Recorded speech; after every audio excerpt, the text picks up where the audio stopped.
The following program contains scenes and language of a frank and explicit nature. Viewer discretion is advised. In 5, 4, 3, 2, live now. I don't know, Mike. I don't know what you're talking about. See your buddy, he's a macho. How did you listening to Mike Trash, TrashTalkingRadio.com. The best in the business. Say it to macho. Wrestling fans throughout radio land, listen to Trash Talking Radio at TrashTalkingRadio.com. Every Tuesday from 7 to 10 o'clock, you hear guys like myself, so you gambling guys come on.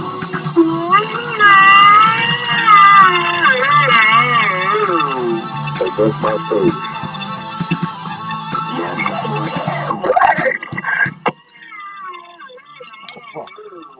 That's my face.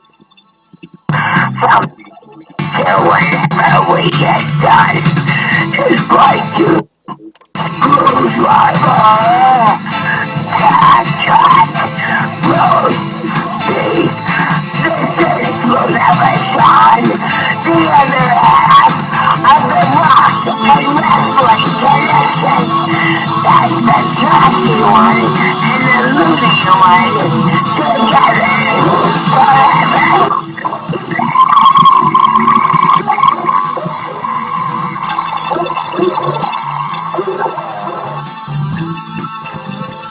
Ladies and gentlemen, this is Idol Cleanup.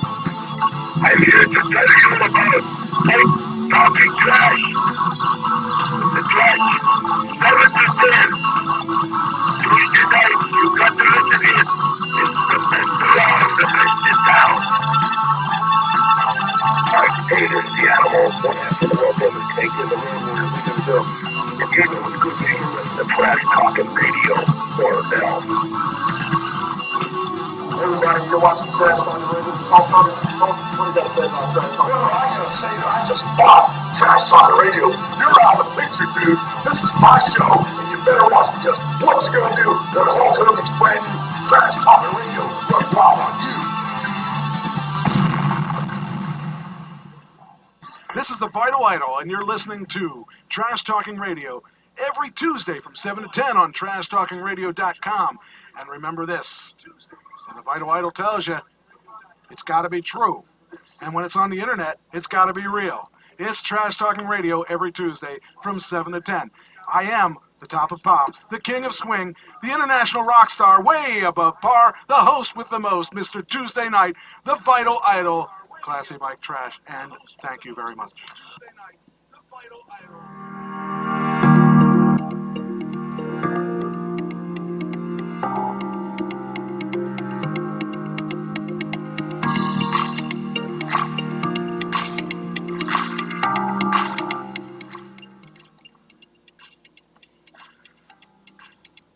All right, it's Trash Talking Radio Tuesday night, and it's the best night of the week sometimes.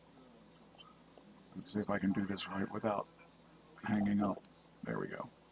We should be on. There, we're on. Hey, did you miss us? I know. It's hard to miss someone that doesn't go away. Let's see here. Let's see, gotta find, there we go. There. That's probably let that go a little bit further so it comes in focus. Oh, it went through. Oh, it's not nice. Let's see. Now we can do it again. See if I'm fast enough. I'm not fast enough. Oh, no. I'm going to miss it again. Oh, dummy me. Oh, that shows how. Yeah.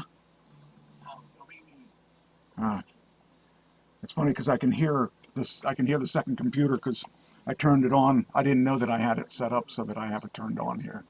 So anyway, how you doing, Doug? I am doing fine, Michael. You are. That's good. And we're going to see you next week. That's going to be exciting. I'm going to be in studio. Yeah. Clean that place up. Yeah, well, good luck with that. It's really looking bad right now because I haven't had time to do anything but get ready for this. I had a shoot on Sunday, and I got to play an old man, which was a real stretch for me. And actually, it was funny because I didn't have any lines, so I didn't have to worry about all that. Oh, let's see, how do I turn this down? Let's see. Oh, there's the lower volume. There we go. I didn't lower the volume any. Oh, yeah, I did. Okay. All right, now I don't have to hear it twice. Yeah, so it was a really nice Indian girl, and her parents were so supportive. It was awesome. I mean, I love the idea of parents being supportive of them in like the arts. A lot of times when people say they want to go into the arts, the family is not supportive at all. This family was so cool. They were so nice. It was a 9 o'clock call time, which meant I should be there at 8:30, which I was. I was there. I was the first one there, and I drove part of the night and showed up and everything. I even got there in time to charge my car before call time, so that when I was ready to leave, I could just cruise out. And I didn't know how long I was going to be there. I just knew that I had no lines, and I knew that it was going to be a pretty easy job, because all I was going to do was walk across the street with a walker. Now you say, okay, that doesn't sound too hard, but when I walked across, I was thinking, okay, this isn't how a guy would walk with a walker, because I was walking too good.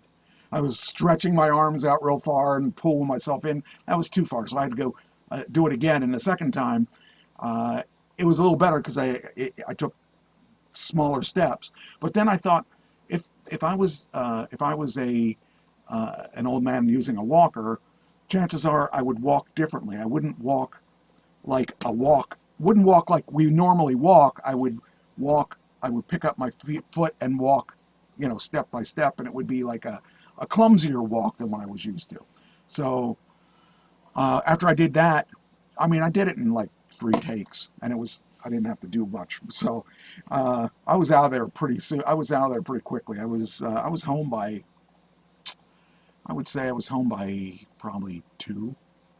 So that wasn't too bad. It was, but their family was like, well, if you want, you can hang around with us, and you can hang out with us and watch us shoot the rest. And I said, normally, I probably would. I probably would, because I can give her ideas. She loved the fact that I had ideas, and I shared them with her, so that, because she's a new director, so she didn't know a lot about what she was doing, but she went to school for it, and this is like the things she wants to do. So she loved the fact that I helped her with some ideas.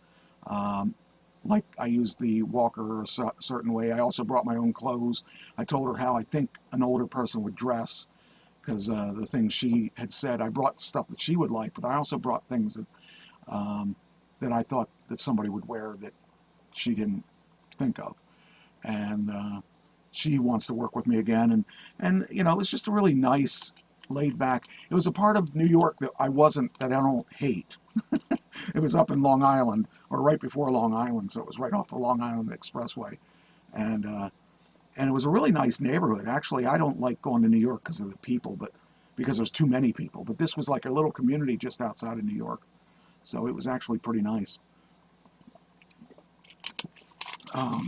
Then her mom goes, please take snacks, as many as you want. They had like piles of food there. And she goes, if you don't want to eat here, I made up this chicken curry stuff. And I'm thinking to myself, I probably wouldn't like chicken curry, but I can't offend her because she's just so nice. So I said, yeah, I'll take it to go. And so she hands me this bowl of stuff, this giant, like, oh man, that had to be 4 meals worth of stuff. And it was just this big giant wrap with chicken in it and all that stuff. And there's no way I'm going to drive and eat that. So I put it aside till I got home. And when I opened it up, I'm thinking, man, this is 4 meals for me. And so I ate some yesterday. I ate some Sunday, and then I ate some yesterday. And I noticed that they have chicken. It is chicken curry, but they have the bones in it.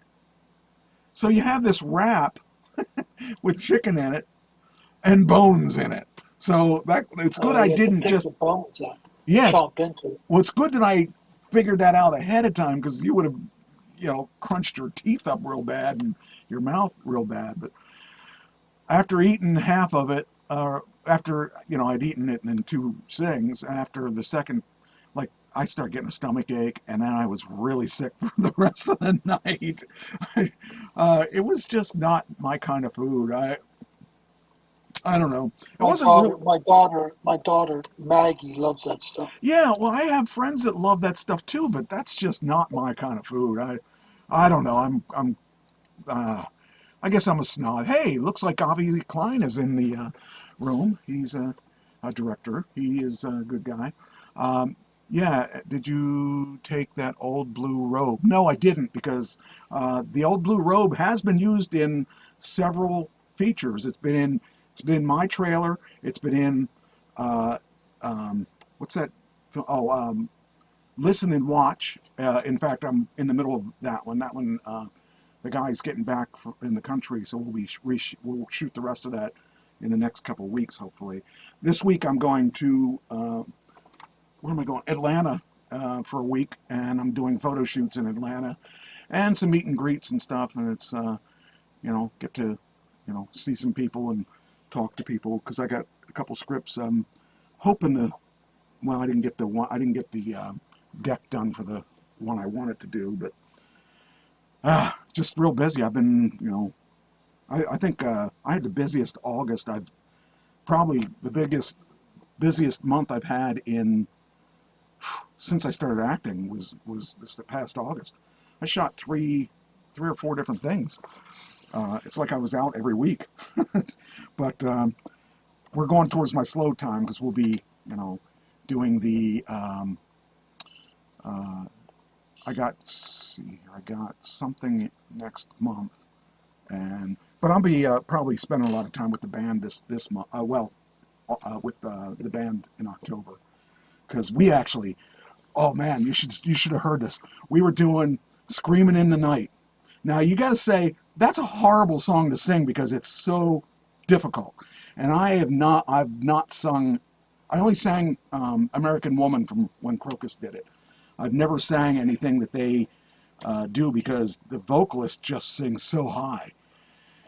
And I was going into this thinking, I don't know how well I'm going to do this. This is a really high, "Screaming in the Night." It's really high. And first time I ever sang it was Friday. And I didn't sing it perfectly, because it was the first time, but I nailed it. I mean, I didn't have the words down right, but I nailed the pitches. And, I did well with the pitches. I didn't nail it. Anyway, so that's kind of cool. So that means I'll play that, a little of that later on today. But I was really happy. I was really happy the way that came out. So that was really fun.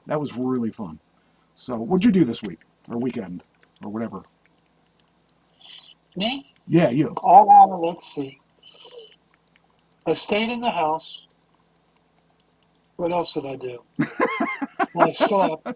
And I worked on the budget. No, I preached, and I taught Celebrate Recovery on Saturday. Friday night I was at Celebrate Recovery. Saturday I spent all day working on the budget and my sermon. Okay. I had a typical weekend. What was the sermon about?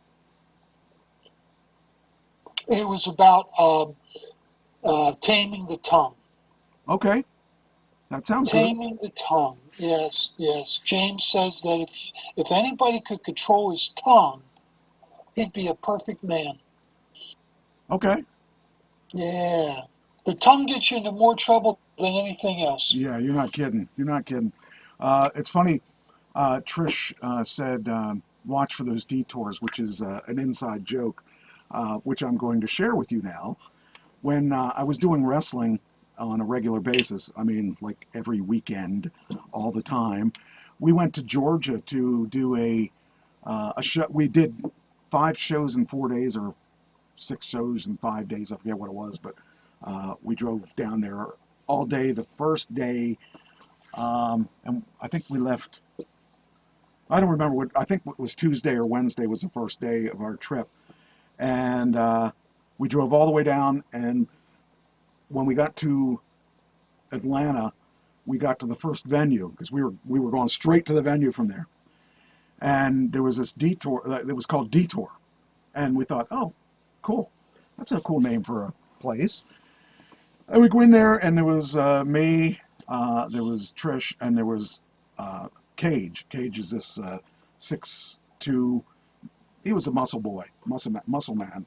And we go in that place, and we're looking around. We got there early, so that's the way we like it.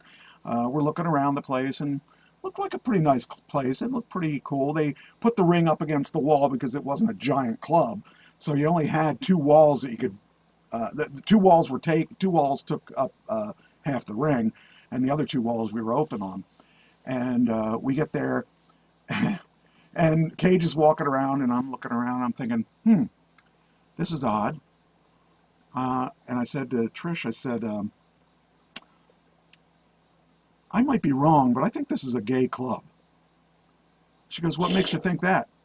I said, well, look around. There's no girls here at all.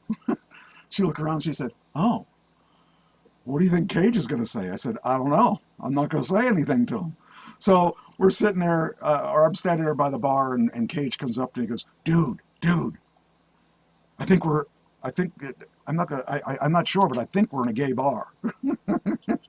And I said, what makes you think that? He goes, there's no women here. I said, oh, okay. He said, well, why didn't you tell me it was a gay bar? I said, well, does it matter? He said, no, but I still would have liked to know. I said, I'll tell you what, I'm going to go back with Nigel and I'm going to find out if this is indeed a gay bar. So I went, I'm thinking to myself, this is so funny. I went into him and I said, hey, Nigel. He said, yeah, what's up? I said, is this a gay bar? He said, yeah, why? I said, you said that this was going to be a special venue.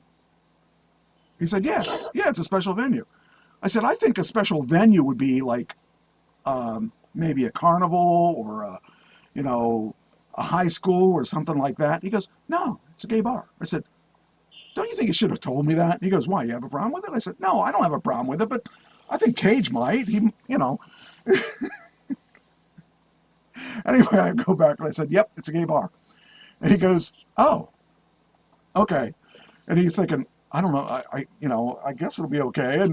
And so we went through and we had a good match. We had a couple, I think I had one match and he had, I think I just did the match with him. And his opponent was really cool. And so after the show, he goes, that was a really fun time. So it all worked out. But, it was just funny because we didn't know I didn't care, but, he would be more of one to worry about it than me. I just, they're not looking for me. I'm not a muscle man. But we had a good time. It was fun. And we worked with those guys a couple times after that week. But we actually went down there to work a place called Center Stage. That's where WCW had all their bookings and used to do all their TV tapings. And the thing about that is that it's an arena that is known for wrestling. It was used for wrestling back in the NWA days, and it was a cool place to work. But we were working there with a lot of legends. Like we were working there with Jimmy Snuka was there, Brutus Beefcake was there, Greg the Hammer Valentine. I mean, all the big guys were there, but they were there wrestling for the Triple X Church. Now, if you don't know, I don't know if you know, do you know what the Triple X Church is? Never heard of it. One of the members of the Triple X Church was Ron Jeremy. It was Triple X stars who believe in God and have a church. Oh, okay. That's why it's a Triple X Church. I get it now. And I enjoyed working there because I got to see all these wrestling guys that I grew up with. And I knew a lot of them because I worked with them in the North. And it was just kind of fun to work with them in that classic arena. And so we were there, and Striper played. So Striper played for them too. So it was fun too. So that was a fun place. But we had some drama that night. This guy I was managing that night, I can't remember his name, but it was somebody who was the champion of Deep South. Deep South Wrestling had their champion wrestling against Brutus Beefcake. Now, I've had Brutus Beefcake on the show, and Brutus and I got along fairly well, and but I was on the other side. I was on the heel side, the bad guy side, and I was managing the champion of Deep South, and they're like really tight. I mean, tight means you can't tell if it's real or not. And I was thinking, man, they're really tight. I can't believe that. And then Brutus throws the guy out, and I said, wow, you guys look like you're really hitting somebody. And the guy goes, that's because he is. We are. I said, why? He said, I don't know. He's mad at me for something. And he said, and I said, well, then let's just get in there and let's get this match over and let's get it done. And he said, I'm not going back in there. You are. And he threw me in there. And here I'm thinking, oh, good. You get him mad. Now I got to take him on. And I'm like, I thought, okay, I know what the finish is supposed to be. I'm just going to turn my back to him, let him put me in the sleeper. That'll be it. 1, 2, 3, boom. No, that's not the way it happened. I turned my back on him. He turned me around, and he reached back, and it looked like he was going to clock me. And he hit me. I went way down, and I thought, okay, I have two choices. I could lay here like I'm dead, or I can get back up and get hit again. So I'm going to just stay where I'm at. So he sat me up, and I heard this snip, snip, snip, and I thought, oh, shoot. He cut my hair. And since then, it has not grown back. Since then, I can't grow my hair back in that spot. So anyway, then he pinned me, and everybody was happy except me. Except Brutus, because then I hear, so then Brutus threw me out of the ring, and then he got out of the ring, and I heard him, I'm going to kill him, I'm going to kill him. I thought, okay, talk about overselling it. So I went in the back, and he was still stomping around looking for the guy. The guy was so scared, he took off. When he threw me in the ring, he grabbed his stuff, and he left the arena. He was scared for his life. It was hilarious. So I go in the back, and Brutus comes up and says, I'm going to kill your friend. I said, I don't even know his name. Don't, I've only worked with him one time today. And he goes, good. All right, I guess it's okay. It was hilarious, some of those things I've run into. But that being said, speaking of wrestling, we're having a show this weekend. And actually, I won't be at that show because I'll be in Atlanta. But we're having a show at the Monster Factory. The Monster Factory, for those of you people that don't know what it is a really cool place. It's a place where a lot of guys have trained to become wrestlers. And people like The Big Show, or whatever you want to call him, and Damian Priest. There's so many names that have been through the Monster Factory. A lot of those guys went to the big time, and it's really cool to work in that place because they've trained a lot of really, really great wrestlers. So we're having a show there this Saturday. Yeah, this Saturday. I won't be there for this one, but I will be there. I will be at our next show, which is 11/2. But it's going to be a really good show. I'm looking forward to hearing how the results were. I definitely got to get down to Atlanta this weekend or this week, so I really can't make it to there. I'd like to, but I wish I can only be in one place at a time, unfortunately. But it's going to be a good show. We're going to have Ping versus Houdini, Cade versus Breaker, Marie versus Zenith, Crazy Ivan, my good old pal Crazy Ivan, taking on Axel, and we got a bunch of other things going on too right now. It's gonna be a good show. And if you are interested in going, we have a QR code, and there it is. If you want to get tickets, there's the QR code. So you can get your tickets, and it'll be a good show. It would be a better show if I was there, but can't be everywhere. So anyway, all right, next thing. Where are we at? Okay, we're at the very beginning, aren't we? So we're not very far. Let's see. I didn't do any deaths for this week. Oh, by the way, all right, test for you. How I'm many ready. for Tito Jackson? How many people watched that video? 422. 422. That sounds like a good number. However, you're a little low. A little low. Well, Yes. that's excellent. Tito has surpassed a lot of the people on the show. Let me see here.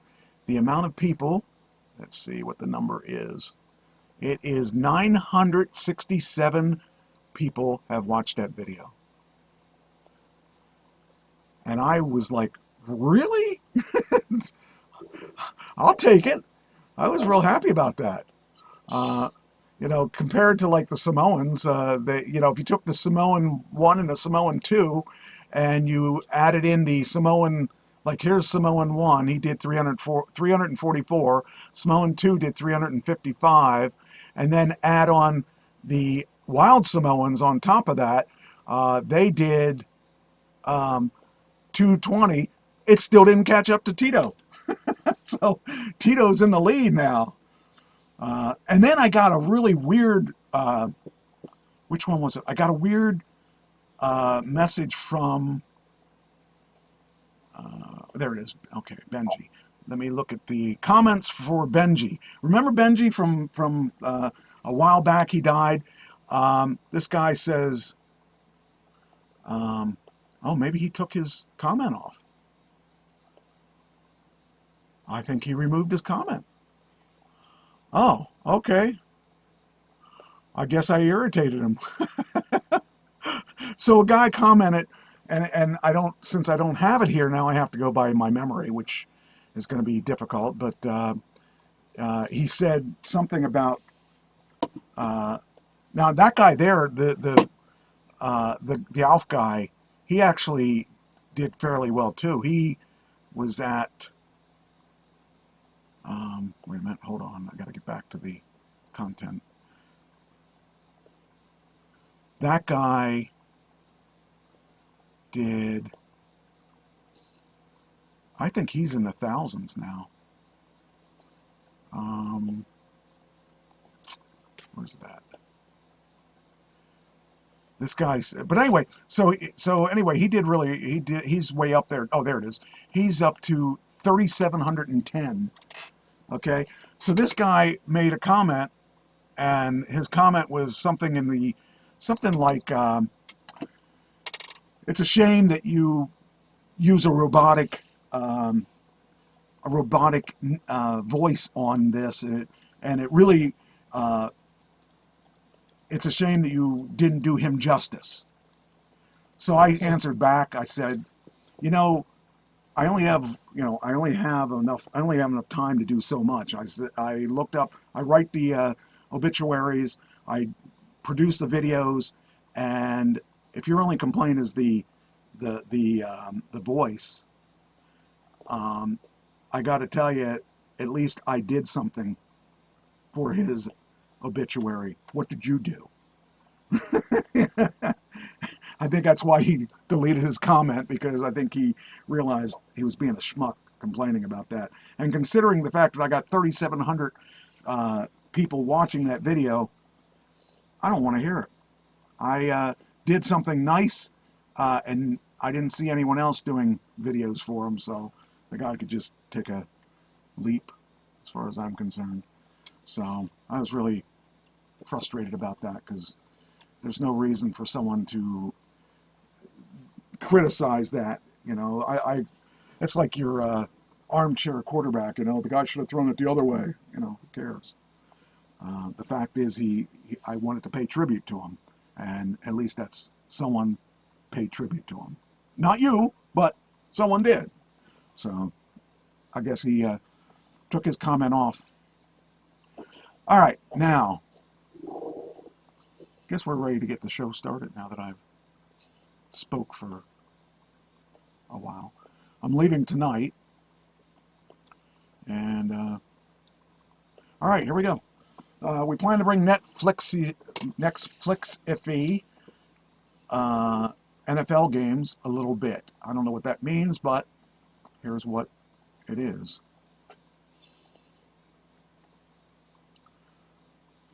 Never say never to other sports rights. Peter's, I guess here it is. The NFL may be the biggest event programming on TV, but Netflix thinks it can also bring something else to the table.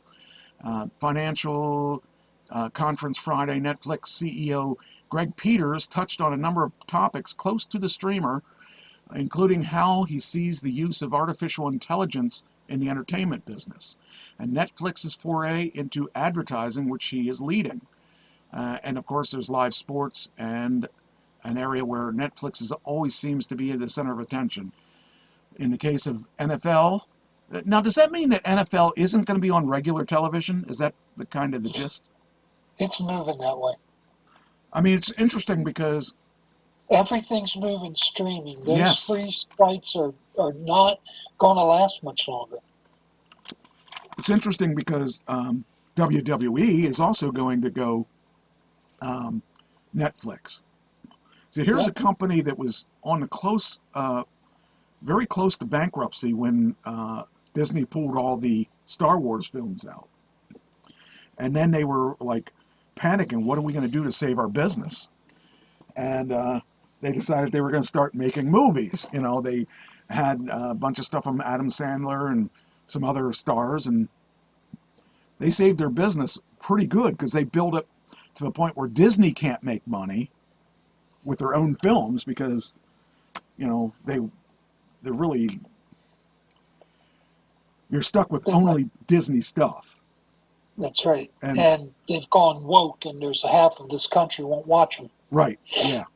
So that to me is interesting. And then you take a look at how, on the other side, Netflix took the time to build their business when they were, I mean, they had so many subscriptions because they were the only game in town at one point, or the only game that knew what they were doing, well, that seemed to be getting traction. And now we have other streamers, but the only one that's really making money, you know, Apple's not making money, and Apple hopes to. And Disney's not making money. Well, Apple is stuck with their own content. They're only doing their own content, so they're very limited into what they're going to give you for your money.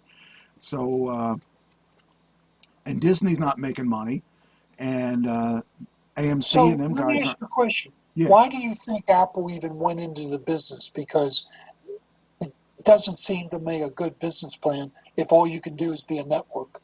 Networks are dying. Right. Yep. Well, that's a good question. I'm not really sure the answer to that, but I think they see it. They have a vision I don't think that we see at this point. And I think Apple doesn't fail at too many things. I think that they will make it, but they're going to need to change their plan, I think. They're going to need to do what Netflix is doing. They're going to need to get programming to draw the people in, and I think that's the only way they're going to survive, because they're not going to be able to create an audience out of nothing. But maybe they will. Who knows? I mean, I watch 3 of their shows. Okay. But I don't watch anything else. I watched I'm on and I'm off. The show that I watched there's a show on the Monster Factory on there. It's 6 episodes, and it gives you an idea of what it's like to try to be a pro wrestler. And it actually is a very good program because that's the same building that we're going to be working out of. So it gave me an idea of the people that are involved in that, and so now I know who we're dealing with before I get there. And it actually, would you guys knock it off? Usually it's just you that's making the noise. Now you're having her. Don't get her in on your trouble. What do you want? Come here. I'll give you a something to go and lay down. Would you stop it? Here, pesky dogs. You can have one. You can have one. There you go. Now, stop carrying on. Eat that. You wanted it. Now get out of here. Okay. So, I don't know. I think Netflix will, or Apple will figure the right formula out. And they've got money to burn, so they, if they don't figure it out right away, they're not in serious trouble. But it is something they definitely have to they have to really put the proper planning into doing what they want to do, and they'll make it if they want. If they want to make it, they'll make it. So we'll see how that works. So it says, of course, there's live sports and where Netflix always seems to be the center of attention. In the case of NFL, Peters said that the company is approaching a singular event rather than something with a more regular cadence. For one-day football will be Netflix, he said, and hinted the streaming giant has plans to approach NFL games a bit differently than other right holders. We plan to Netflixify them a little bit, so we'll plan to have a little more of stuff around the games with our talent, stuff like that hopefully will make it super fun. So I'm kind of curious if they're going into it with the Vince McMahon version of football, where he decided to do things a little more than football, but a little more techie too. I don't know what they're actually planning on doing with it, but it's interesting to see that they're going to do something like that. I'm curious to see what it ends up as, and also I'm curious as to what they're going to do with the wrestling. Well, I know that football fans are not happy with these new turn of events. Why is that? Because they're so used to having it free on Sunday afternoons on two networks. Oh, yeah. Then they forced them to get ESPN, so they had to get cable. Then now they forced them to get Prime. Oh. Because Thursday nights are on Prime. Okay. Now they might be forcing them to get Netflix. Wow. Well, the nice thing is if you're with Comcast, they have a good deal that includes Netflix. It's $30 a month, I think it is. You get Netflix. I think you might even get Apple TV, and you get like 16 channels that you can stream, or it might even be more than that. But really, the cost of Netflix is what, 20? So you're getting quite a bit of stuff for that. I'm thinking of doing that for myself because for that price, we can drop our Netflix subscription and take it from Comcast. Oh, it includes Peacock too, which I'm already paying for, so I could stop paying for Peacock. I could stop paying for Netflix and put them together and save money and get all these things that I'm. If they had Cinema, or if they had Max on there, on that list, they don't. But if they did, I would be able to get rid of all my cable because that's really the only channels I really need to watch is Peacock and Netflix would be nice. Max. And Peacock. Yeah, Peacock is really... I spend more time on Peacock and Cinemax, or not Cinemax, just Max itself. Actually, I want to see the new Penguin show. I'm going to watch that this week, I hope. Should be interesting to see how they portray... Colin Farrell is going to be the Penguin. And it's going to be interesting to see his adaptation of the Penguin. So, and with the Joker being out, the Joker 2, I should say, and that did really well. This Penguin should do really well too. But that's a series. Penguin's a series. So I'm interested to see what that's about.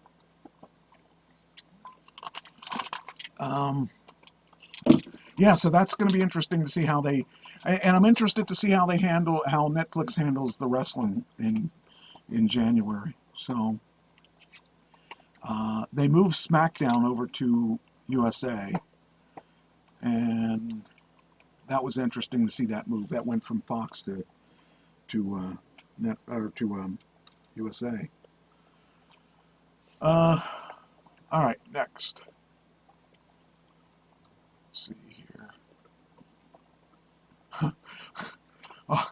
I don't really want to get too, well, maybe I do. I don't know. I don't know what I want. I was going to say I don't want to get too controversial, but this is an article I saw today. I was told that they discovered her father was white. Janet Jackson questions Kamala. What? I don't know how. I'm used to Kamala because he was a wrestler. So I keep saying Kamala when it's Kamala. She's not black, that's what I heard. The singer-songwriter also noted there will be mayhem regardless of who wins the 2024 election. That is probably true. But Janet Jackson seemingly questioned Vice President Kamala Harris. The singer-songwriter spoke to The Guardian for its weekend podcast to discuss her ongoing Together Again tour, which is set to end in Glasgow, Scotland, October 13th. During the conversation, the 2024 presidential election came up when the reporter noted that America may be on the verge of voting for its first black female president. Jackson stopped her and shared her thoughts. Well, you know what they supposedly said. She's not black, that's what I heard. She's Indian. Her father is white, and from what I was told, I haven't watched the news in a few days. I was told they discovered her father was white. So I don't think it really matters to me what color she is, but it does matter that if she's pretending to be black, she's never said she was black. I've never heard her say it. People just assume that, but I don't care what color she is. I really care more about that we have a good president. And I saw some YouTube stuff of her talking, and she was being interviewed by some people, and she just can't answer the question. She always goes back to, I was born in the middle class. Even it doesn't matter if that answer is what they were asking. That's her go-to answer to everything.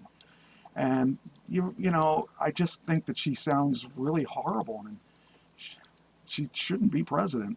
And I know Hollywood's behind her being president. And actually, the next article here that I was thinking of doing is this one here, that Hollywood can't ditch their Teslas fast enough because they're so mad at Elon talking about the president. They're destroying their leases and walking away. And it's just so stupid. It's okay, more cars for the rest of us. Well, I'll tell you something on this. I saw a Tesla, a 2020 Tesla Model S. Now, a Model S, when it was new, is about 125,000 or so. How much do you think this Model S 2020 in pristine shape, what do you think it's gone for?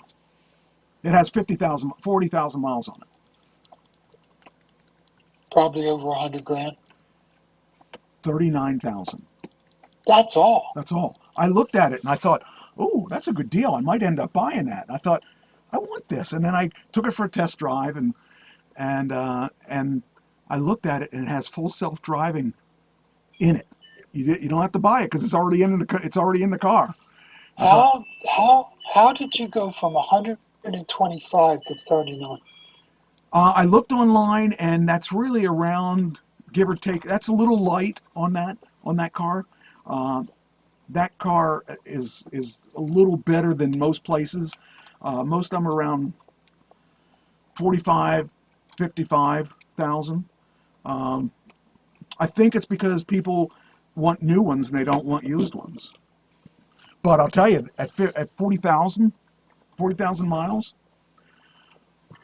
I'm considering. No, that's a steal. Yeah, and especially since the self-driving runs $9,000, and that has it in it.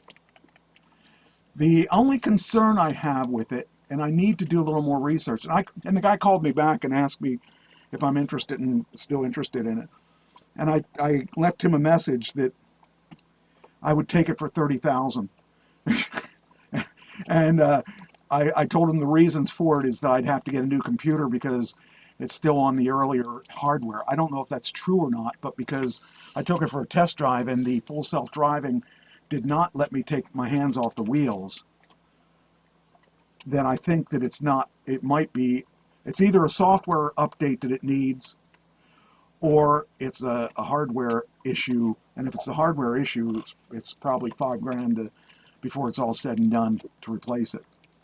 And I'm thinking it might be just a software issue. I'm thinking they might just have a download. But either way, I offered him 30. I said I can't pay more than 30 because I got to get new hardware for the computer. And I'm assuming that that's probably the case, but I haven't heard back from him. So I'll wait and see if it really is a good deal, and I really would love to have it because when my lease is up, I got to make a decision. Do I want to lease another car? Do I want to buy a car? And what do I want to do? So, I thought about it. The S is a really that's their top luxury one, and it's the long range version, which gets almost 400 miles to the charge. And for me, that would be perfect because I don't have to worry about going over my lease in mileage. And it's in perfect shape. I mean, that thing looks like it's just driving off the showroom. It was owned by a family of 5, I think, and they needed a bigger car. And they sold them another electric car, but they sold them one of theirs, which is a Cadillac version. And so they're not going to get the performance they expect, I'm sure, out of it. But it is a bigger vehicle. So, I just kind of, and it's funny because he said, yeah, I sold him this, whatever it was, and he said, it's twice as expensive as that car. I said, really? How much you sell it for? He said he sold it for like 50 or 60,000. I said, when that car was brand new, that car was 125,000. So I wouldn't say it was twice as expensive because it's not. He said, really? Yeah. Apparently they don't know much about Teslas because they have. I was going to say that's not a very good salesman. Yeah. Well, he looked like he was. That's a great selling point. You realize this is a $125,000 car. Yeah. Which you're getting for $39. Right. It's a killer deal. I mean, most of the ones I've seen online are somewhere around. They're between 40 and 55 because, like I said, people aren't. It's part of depreciation, though.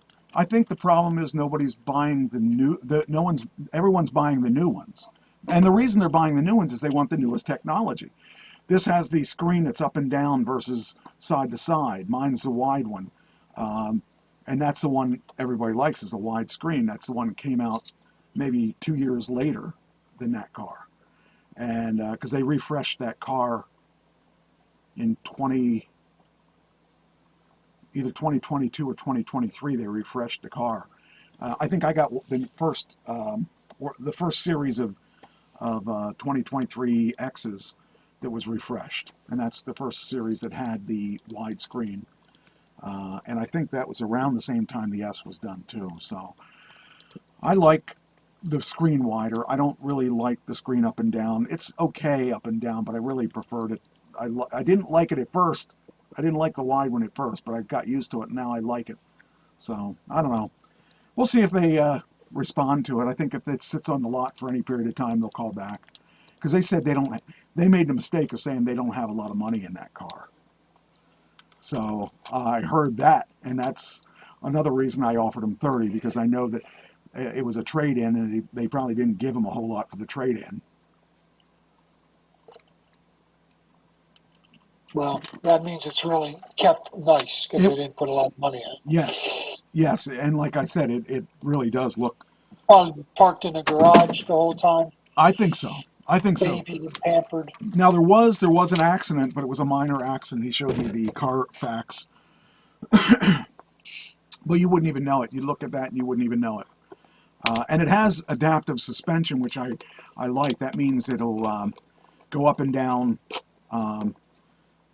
It's like mine. It'll actually, you can raise and lower the height of the car. So that's kind of cool.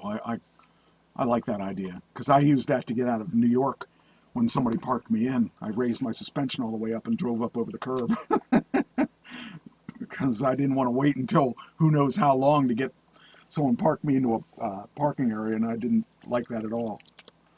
So anyway, all right.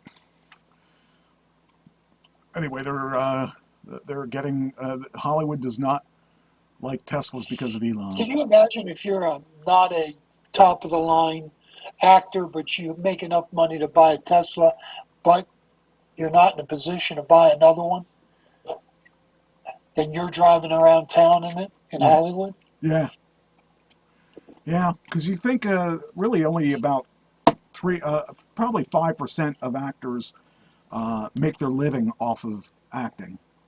Everyone else has side jobs because they can't. There's so many actors out there, and nothing's guaranteed. I mean, you don't know if you're going to get a job next week or next year.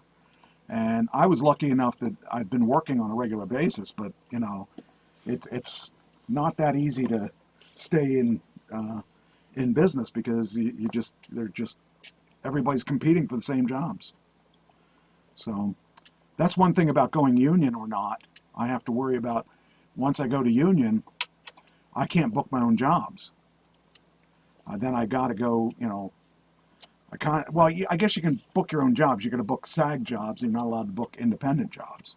And that would be a problem because if you don't have a good agent who's working for you, you might be sitting at home, you know, and there's a lot of people out there looking for work. So I've been lucky enough to keep busy. And hopefully that'll continue the trend. Transformers loses to Beetlejuice 2. That to me is not real surprising because Beetlejuice apparently had a lot of juice. So Paramount and Hasbro came out. It says the Paramount and Hasbro entertainment movie had been expected to easily top the domestic chart with 30 million or more. Instead, it came up with an estimated 25 million. And that, you know, I liked the Transformer series, but I liked them when they weren't cartoons. And this new one is all cartoons. So there's no humans in it. And I think they would have done better if they had just gone the rest of the way and like did the way they did the last couple, and they had humans acting along with it rather than all cartoons. But I think that is what cost them the weekend. It says here, Paramount and Hasbro Entertainment's Transformer 1 was expected to do at least 30 million to 35 million in North America, more than enough to top the chart. Instead, it came in at 25 million in 3,978 theaters, which is a lot of theaters, and estimated 26 million. And it says here, let's see here. Oh, okay, so it did 25 million in 3,978 theaters versus 26 million from 4,172 locations at the Beetlejuice sequel. So now Beetlejuice has been top for 3 weekends. So I don't think that, I guess when you're that close, I mean, $1 million made all the difference in between first and second. Usually it's a bigger spread than that. But considering that Beetlejuice has been out for 3 weeks and has the spot 3 weeks in a row, that's probably good for them. I don't know. I would have rather seen, if they had done it, I would have been more excited if they had done the way they did the past couple Transformers, or the past 6 Transformers, or whatever they're up to now. Maybe people are just tired of Transformers. Could be, but I think the difference is that if you're looking at a cartoon, a lot of the times when you look at if you look at it as an animation, it becomes a kid's movie rather than an adult movie, in my eyes. So I don't know. It's hard to say. So anyway, that was a disappointment for the Transformers. But I mean, it didn't come too shy of what they were guessing it was going to be. 5 million shy, but it is what it is. The next thing, let's see. Oh, I can't delete that because that is all one thought here. Johnny Depp to receive Lifetime Achievement honor at Rome Film Festival. The actor, musician, and filmmaker will also screen his latest directorial effort, Modi, 3 Days in the Wing of Madness, which runs October 16th to 27th. So he's a weird man, but I'll tell you. I was just going to say that he's different. Yes, He's really different. But I really like him. I like the fact that he is not afraid to be different. And he actually owned, what was the name of that that bar in L.A. It was a really famous bar. But anyway, he owns a bar, and nobody knew it. He used to, and it was a really hip bar. A lot of good bands, big bands played there. Actually, it says here Depp is returning to Italy after his last show with his band, the Hollywood Vampires. Now, this is funny, featuring Alice Cooper and Joe Perry from Aerosmith. I would love to have that. Man, I love Alice Cooper, and I love Joe Perry. He's such a good guitarist. Actually, we're doing Alice Cooper in our band, and we're doing Aerosmith in our band, so that means something to me, anyway. It says here he'll be getting a Lifetime Achievement honor in the 2024 Rome Film Fest, which runs October 16th through 27th. Depp will debut his latest directorial project at the fest. So that'd be interesting to see what that's all about. He's got to be somewhere around my age, I would think. He's probably a little bit younger than me. So it's funny, when we first saw him, the first time I remember seeing him is Jump Street. And the first time I ran into him was Pirates. So you didn't even watch? You didn't see it on Jump Street? Nope. He was the weirdo in Jump Street too. So it's funny how, he was a little different from the other guys that were on that. So it turned out that was kind of what he is. He is kind of different from everybody else. All right, next. 1962, the ABC network debuted The Jetsons at 7:30 in television audiences. Like the Stone Age Flintstones, a futuristic animated family sitcom would become an enduring franchise for producers of Hanna-Barbera. The original, here's the original review of The Jetsons. 1962. That's just funny when I think about that, because I love The Jetsons. I watched it since it first came on. Yeah. It says here The Jetsons debuted 7:30 p.m. to television audiences. Like the Stone Age Flintstones, the futuristic animated comedy sitcom would become an enduring franchise for producers of Hanna-Barbera. Reporter's original interview of the first episode, Rosie the Robot, is below. So do you think they liked it? Who liked it? The critics. This is a review. I didn't read the review, so I don't know. I don't know. It's funny to think of a cartoon that late in the day for that time period. But let's see what they said. The Jetsons is based on the same premise as the Flintstones, with a difference that the projection is in the future instead of the past.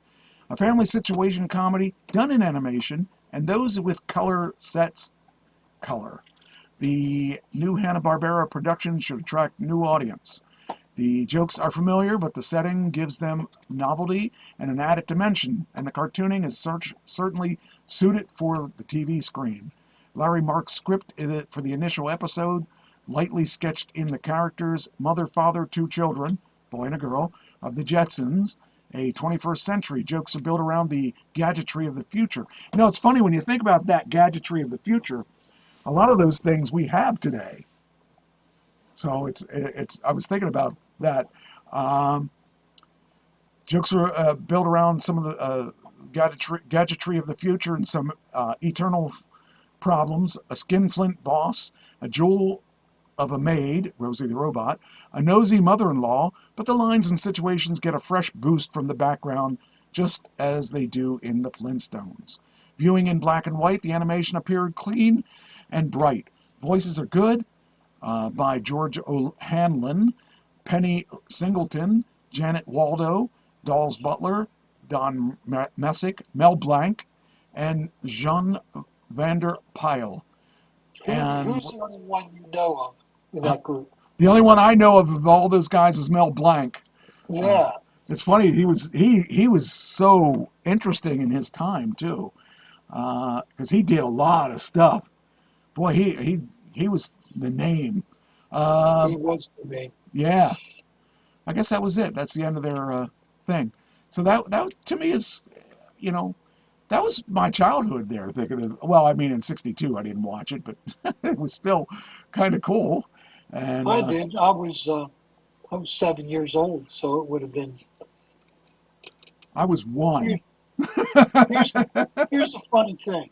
I was 7, and I watched cartoons, animations. My 7-year-old, my grandson, who Yeah, is 7, yeah, right, yeah. watches YouTube. Yeah. Isn't that weird to think about? And actually, when you think about things like this, you can start thinking about things like there wasn't really that much color TV. I mean, there were some people that had color TV, but those were the rich people. The other thing is we didn't have our cell phones. We didn't have wireless phones at all. We were wired to the house. uh, you had to have your parents. I can remember, Michael, I can remember the party line. We had a Yes, party yes. line in the house. Yes, I remember that too. It's like you're in a phone and somebody picks up the line and like you shared a telephone line with them, and that was funny. Our lives have. I mean, if you can't. And you had to call an operator to Yes, get anything. There was no direct dial. I remember when I was a kid. Do you remember Bruno Sammartino? Yes. Okay, he was my hero growing up. I just loved him. He was so awesome. And then he trained Larry Zabisco. And I thought, oh, that's so cool. I wonder if he'll train me. Here I am. I'm a little kid that, 16 or 15. No, I was 14 because it was the old house. I called the operator and I said, could you get me a phone number for Bruno Sammartino? She goes, could you spell that? And I'm like,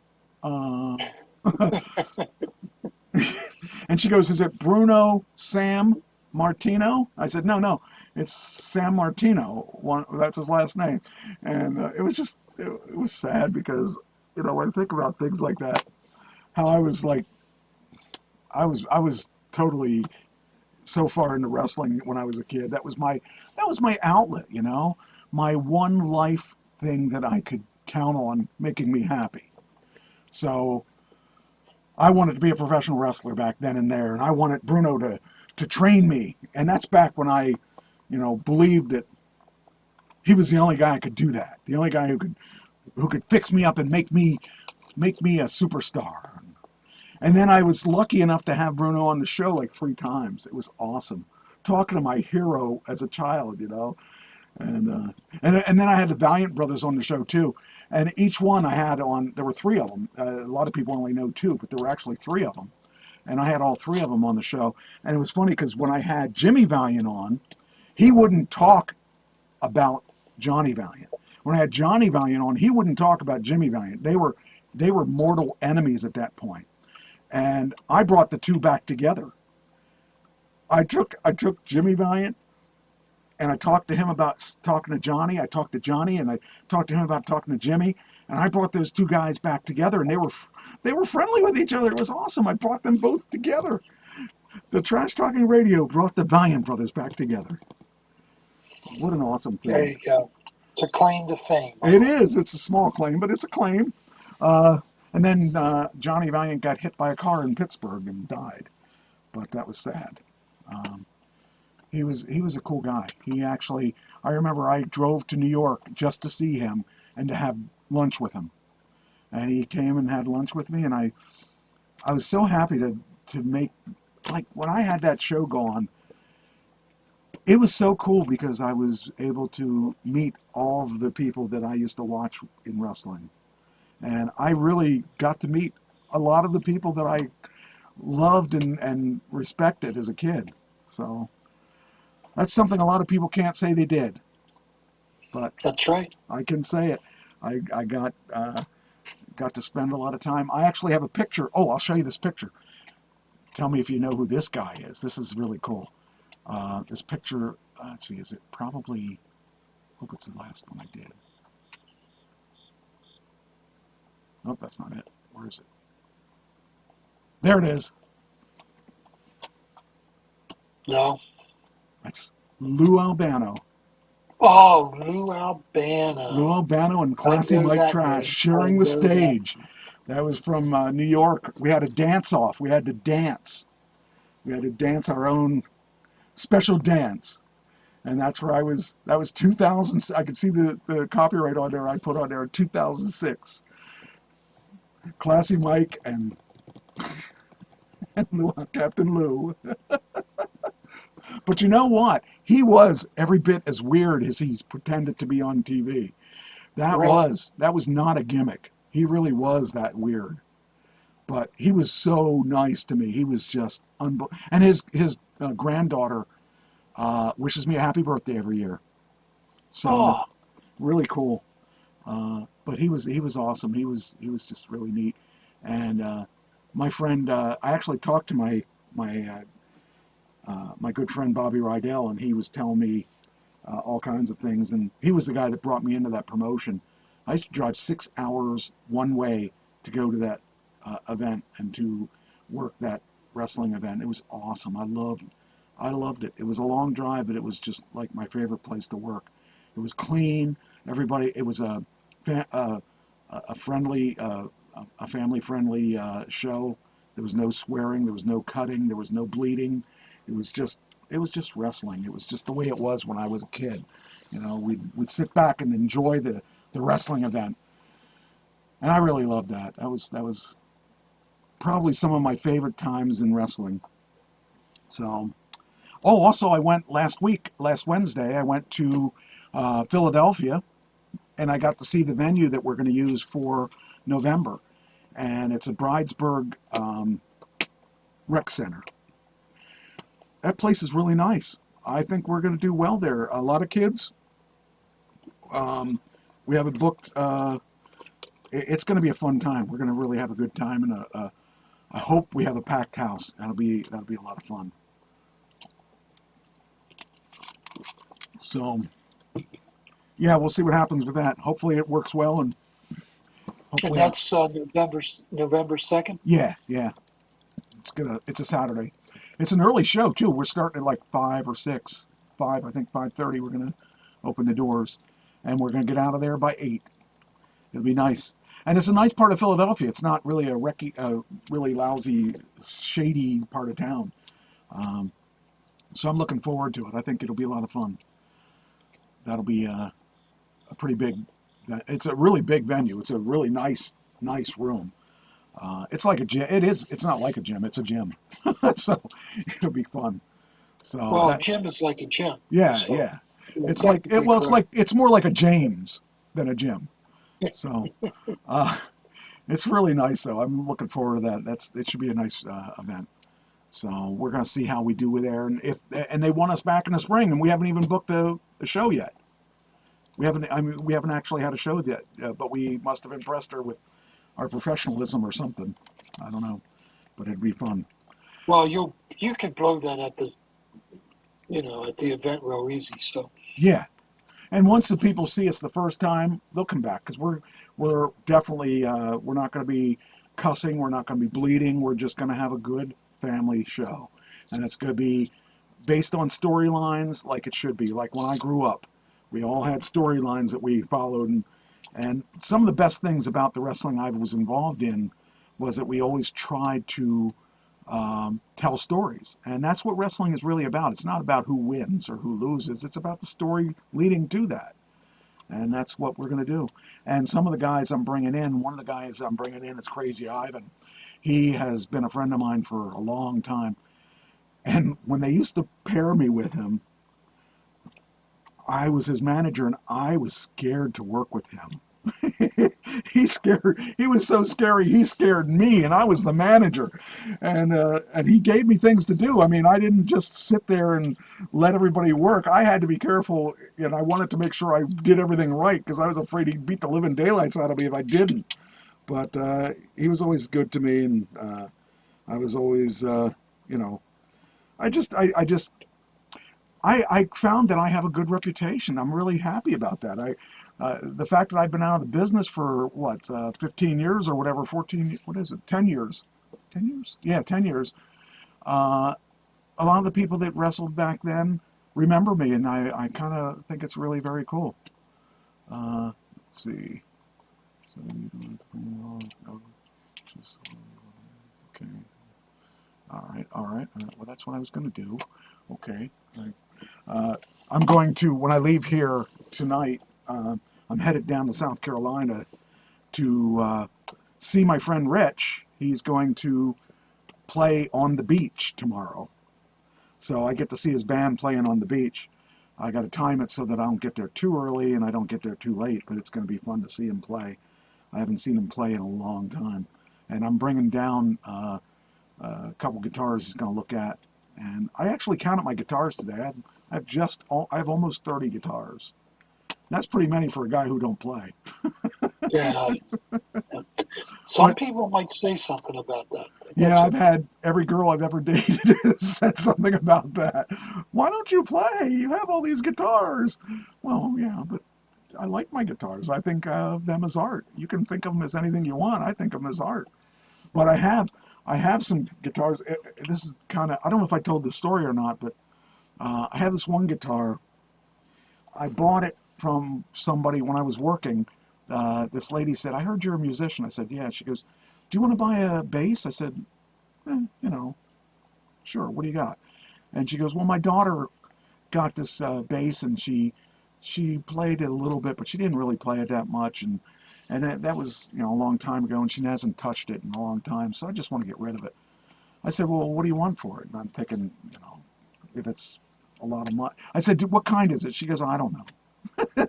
And that meant I don't want to spend a lot of money. And even if it was a good one, at that point I didn't have that many. I did have a few guitars, but not as many as I do now. I said, I'd probably be. Let me see what it is. And she brought it in to me, and she said, here it is. I said, well, she opened the case. I looked at it. I said, well, what do you want for it? And she goes, I don't know. She said $50 or $75, whatever it was. And I looked at it and I said, yeah, I'll buy it. I gave her the money, and I took it home and never opened it. Now we're talking about, I bought this guitar probably 2005, 2006, whatever it was. And I never looked at it again. I just sat it aside. I thought, another guitar I could put on the wall. It'll be neat. Anyway, recently, my sister was looking for a bass, and I said, oh, I got one. I can give it to you. And I looked, and I went and I said, let me look at it and figure out what it is. And I was looking around, and I couldn't find the bass. And I thought, where is the bass at? And then I finally found the case, and it was in a very distinctive case. It was an old beat-up, rotten, fallen apart case, and I figured the bass was going to be the same. I opened it up, and I looked at it, and I thought, that lettering's weird. I'm not sure what it says. I think it might say Ibanez, but I'm not sure. But anyway, I looked at it, and I thought, I better look at this a little carefully. It was an Ibanez, and it was weird because it's not the Ibanez logo that I'm used to seeing. It was a logo they used in the 70s. So, upon doing a little research, my $75 guitar, how much do you think that $75 guitar is? $3,000. No, not that good, but close. Like $1,250. Wow. And the reason it's worth that much money is that Ibanez had a lawsuit from Fender, and Fender said that you're making your guitars exactly like ours. Every bit of it looks the same except your logo. And this was a logo I had never seen. I'd never seen this logo. Well, they got sued, and they changed everything about their basses, and they ended up going out of business. So this guitar is a 1970-ish, somewhere in the 70s, bass that is not made anymore, and Ibanez is not made anymore, and it's a rare bass. So I said to my sister, I'll find you another bass. I can't sell you this one because it's I wasn't going to sell it. I was going to give it to her, but I'm not going to give her my really expensive bass. So I'm not looking for other basses, and I just thought, wow, I scored on this without even trying. I thought I was just trying to help the lady that wanted to get rid of it. I didn't care. I mean, I was looking at it, and I probably would have sold it to somebody for 150 because I paid 75 for it. But I didn't realize it was an Ibanez because it didn't look like their logo. So I got lucky once. So I'm going to take that down and let. Is it on your wall? Is it on your wall? No, I'm taking it down to South Carolina to have Rich take a look at it, and we're going to clean it up and listen to it and see if it plays. And because he's a good bass player, he's a really good bass player. He's a really, really good guitar player, but he's a really good bass player. First time I ever saw him, he played bass, and he was actually a guitar player playing bass because you can't find any bass players. Nobody wants to play bass; they want to play guitar. So he's probably the best bass player that I have ever played with. Maybe the second best because the new one that I play with right now is really good. But maybe the best. I'm not sure if he's the best. He's in the top 2 of my favorite bass players. So, but anyway, so I ended up with this bass. It's I don't know how I got onto this, but anyway. So Bruce Springsteen just had a birthday. What do you think he is? 672. You're really close. 75. 75. 75. And Anthony Mackie just had a birthday. I don't know if you know who he is, but if you didn't watch The Avengers, you don't know who he is. I don't know who he is. Okay. He's now the new Captain America. He's a black guy. Really, really good. I like what he did in The Avengers. And I've seen him in other things too, but that's what he's really mainly known for. Okay, what else we got? Vince McMahon slams Mr. McMahon Netflix document series ahead of release. So as the reason he ended up selling the WWE while he could, and of course he made billions of dollars selling that. He sold the WWE for like $7 or $8 billion. That's how much that was worth. Anyway, he sold it because he was taken down as the head of the chairman, because there was all kinds of controversy, which was scaring all the stockholders because they knew he was in trouble. And he eventually was ousted out of that. Then he went back in because he owned 51% of the stock, and he got to change things around. And he was president, or head of the WWE for a while. And then he ended up selling it to Endeavor, and that was probably the best thing he could do because stock probably would have plummeted major if he hadn't left the company. So. It says, he says the series is deceptive, uses editing tricks. The former WWE chief says, adding that he did not regret participating. So he's in trouble for, I don't know if you know what all he's in trouble for, but he had he has trouble with the ladies. What's that? He has trouble with the ladies? Yes, he does. And so what he did was he had a piece on the side who he gave a car to, and he gave all kinds of perks to, and her main objective was to please him. And so he got in trouble for that, and he paid her hush money so that she would go away, and she went away. To me, that's an admission of guilt. Yeah, but to me, who got hurt? I mean, nobody got hurt. Oh, well, I understand. The woman didn't get hurt because unless he did crazy stuff like Diddy, she went into it willingly. Right, that's what I'm saying. She went into it willingly and accepted a car and accepted payment to go away.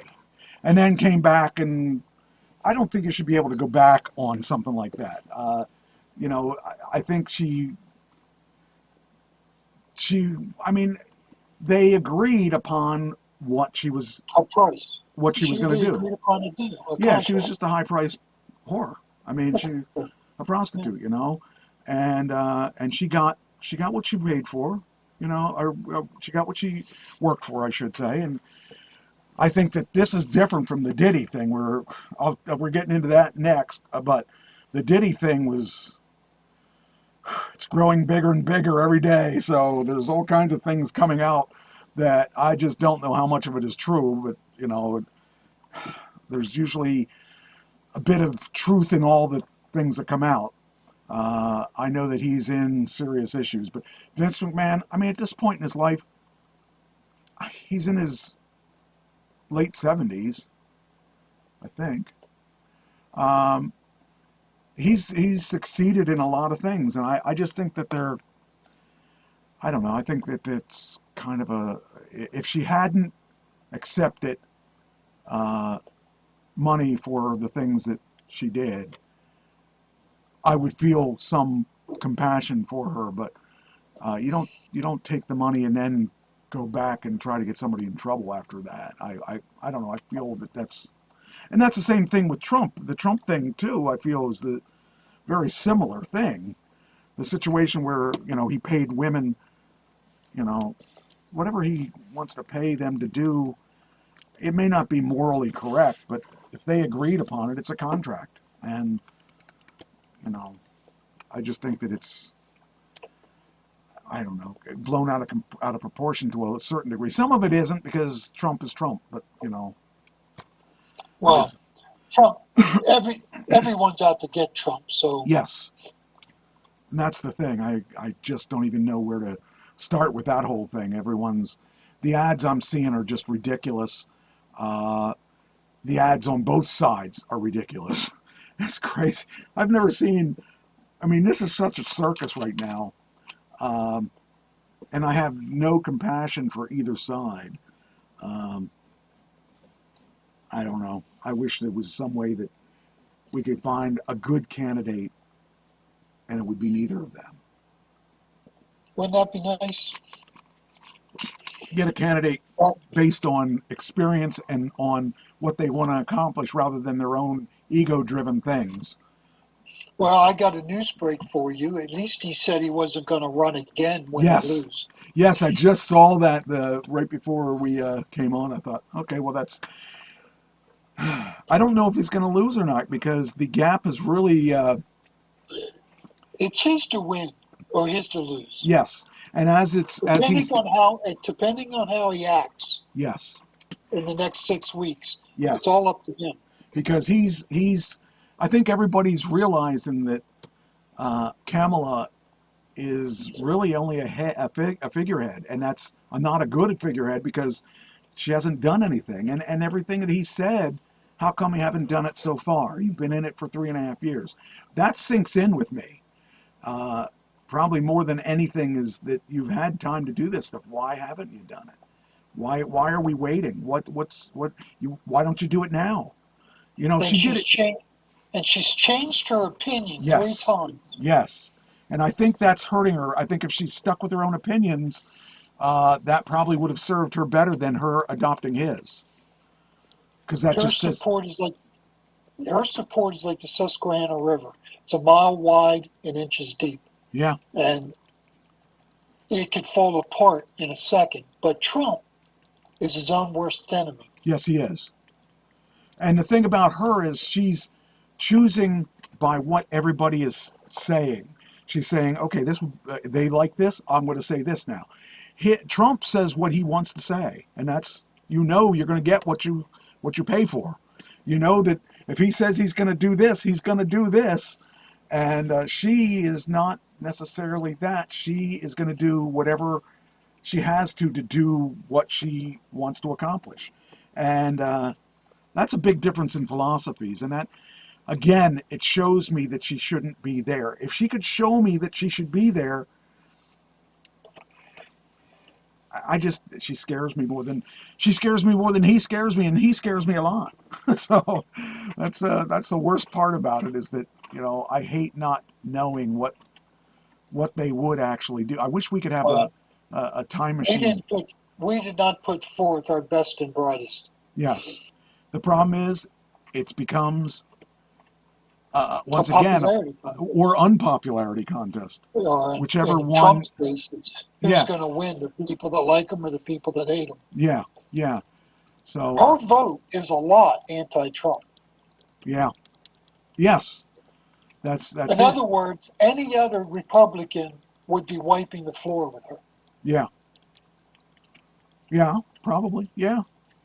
And, the thing is that he got to be careful how he speaks to her too, because then it becomes bullying. And It's either racist or sexist. yeah, although I don't know which race that she is, since she hasn't. We know she's. He said that. He said that, and he hasn't said it since because it fell flat. Yeah, yeah, I don't know if she's Indian or black. yeah. I thought I thought, ooh, that took a lot of guts to say it that way. But he said it, and he meant it now, and that's the thing, But he got in trouble for it. Before we get into the Diddy stuff, I want to say Mercury Morris. Remember him? Yeah. 3-time NFL Pro Bowler and 2-time Super Bowl champion, dies at 77. And Catherine Crosby, actor and wife of Bing Crosby, dies at the age of 90. 90 years old. Yeah. I just thought that would be... I didn't know if I had enough stuff on them to actually make an obituary up, plus I didn't have time. All right, now we'll get into the Diddy stuff. Wasn't he... I don't know, you may not know this either because you're white, basically, but... but wasn't somehow P. Diddy around when what's-his-face was shot? Who was it? George Floyd? Huh? George Floyd? No, older than that. In the 90s. Oh, who was the big black guy that got shot? Suge Knight was one of the guys that was involved, but wasn't he? Wait, let's look. Oh, you mean the other the rapper? Yeah, yeah. Yeah, okay. Wasn't he around for that stuff too? I don't know. For some reason, I think he might have been. But wait a minute, hold on here. I didn't think to look this up, but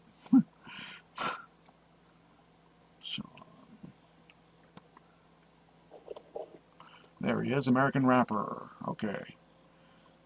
Puff Daddy, that's who he was. Puff Daddy and P. Diddy, and he kept changing his name. Yeah, Notorious. He was discovery of Notorious B.I.G., Mary Blige, and Usher. I kind of want to see if I'm right about this. I might be wrong about this. Let's see. Career beginnings. Here we are in the 90s. Okay. B.I.G., there he is. Okay. Puff Daddy and No Way Out. I might be wrong about this, but for some reason I thought, oh, here we are, charged with... No, that's not it. Okay. Okay, I might be wrong about him. For some reason, I thought he was somehow linked to that killing, or some of the people he knew was involved with that. I don't know. He's got enough trouble with Tupac, that's the guy. There it is. Tupac, yeah. It says here, from the beginning, criticized cohorts Tupac Shakur and Suge Knight in songs and interviews. I guess he must not be one of the guys, but I thought he was definitely involved in that. However, he's got his own legal problems now, big legal problems. I think that there's some. If you remember, so much that he's on a routine suicide watch, and he willingly gave himself up this time instead of fleeing the country. I think they kind of realized if they didn't grab him while they had him, he was going to flee the country again. That's why the judge won't let him go walk on bail. Yeah, and he's in a really... He has the means to flee the country. And I can tell you this, the stuff I've read is really kind of scary. His legal team will fight sex trafficking and racketeering charges. Mark Agnifilo, who faced the feds in a similar RICO case involving NXIVM leader Keith Raniere, has a long history of representing high-profile figures, including Martin Sherinky, who was that teenager guy that bought the AIDS cure, or not cure, medicine, and jacked the price up to, like, I don't know, some obscene amount of money. He went to jail for doing that. Spent 2 decades working for ex-Harvey Weinstein lawyer Ben Brafman. The lawsuit filed against Sean Combs by singer Cassie Ventura, advancing staggering accusations of sex trafficking and a decade of physical abuse, sent shockwaves. Now, he's the one that also was dragging that one girl by the hair in that hotel. Yes. Man. Yes, his girlfriend at the time. She was trying to escape him. You cannot even think of, I can't even think of a possible defense for that. That was just nuts. I mean, that guy, I didn't like him before, and I really disliked him then. They had sex. He went to take a shower. She gathered her stuff. She went out the door. He walked out, saw her leave, and chased her down the hallway. I'd be suing the. Then drug her back in. I'd be suing the hotel for not having faster elevators. Elevators, yeah. That just was insane. The idea that somebody thought that they could do that, get away with that. I gotta tell you, people don't think, because he had to know, he was in a high class hotel, so you had to know. Yeah. They had cameras in always. Yeah. I just think that the people that think they're above the law, those are the guys that probably should get prosecuted the worst. I'm sure he thought he could walk downstairs, say, "Here's $50,000. Give me the tape from last night." Right. Yeah, something like that. Sure. Well, he's definitely got his problems, now. If convicted, Combs, 54, faces 15 to life in prison. The founder of Bad Boy Entertainment, recognized among the chief drivers of the commercialization of hip hop, with a net worth of $1 billion. $1 billion. That's just. Maybe I should do hip hop. I don't even know what hip hop is, but I'll do that for $1 billion. Jeez. Well, you probably have white man's disease. You probably can't do hip hop. I probably maybe do. I don't know. But I'm willing to try for $1 billion. He had a new accusation. I think it came out today that in 2001, he and his bodyguard taped. Yes, I'm going to talk about that. Go ahead. Yeah, that's actually one of the things I'm going to talk about. You're talking about I think that's what you're talking about.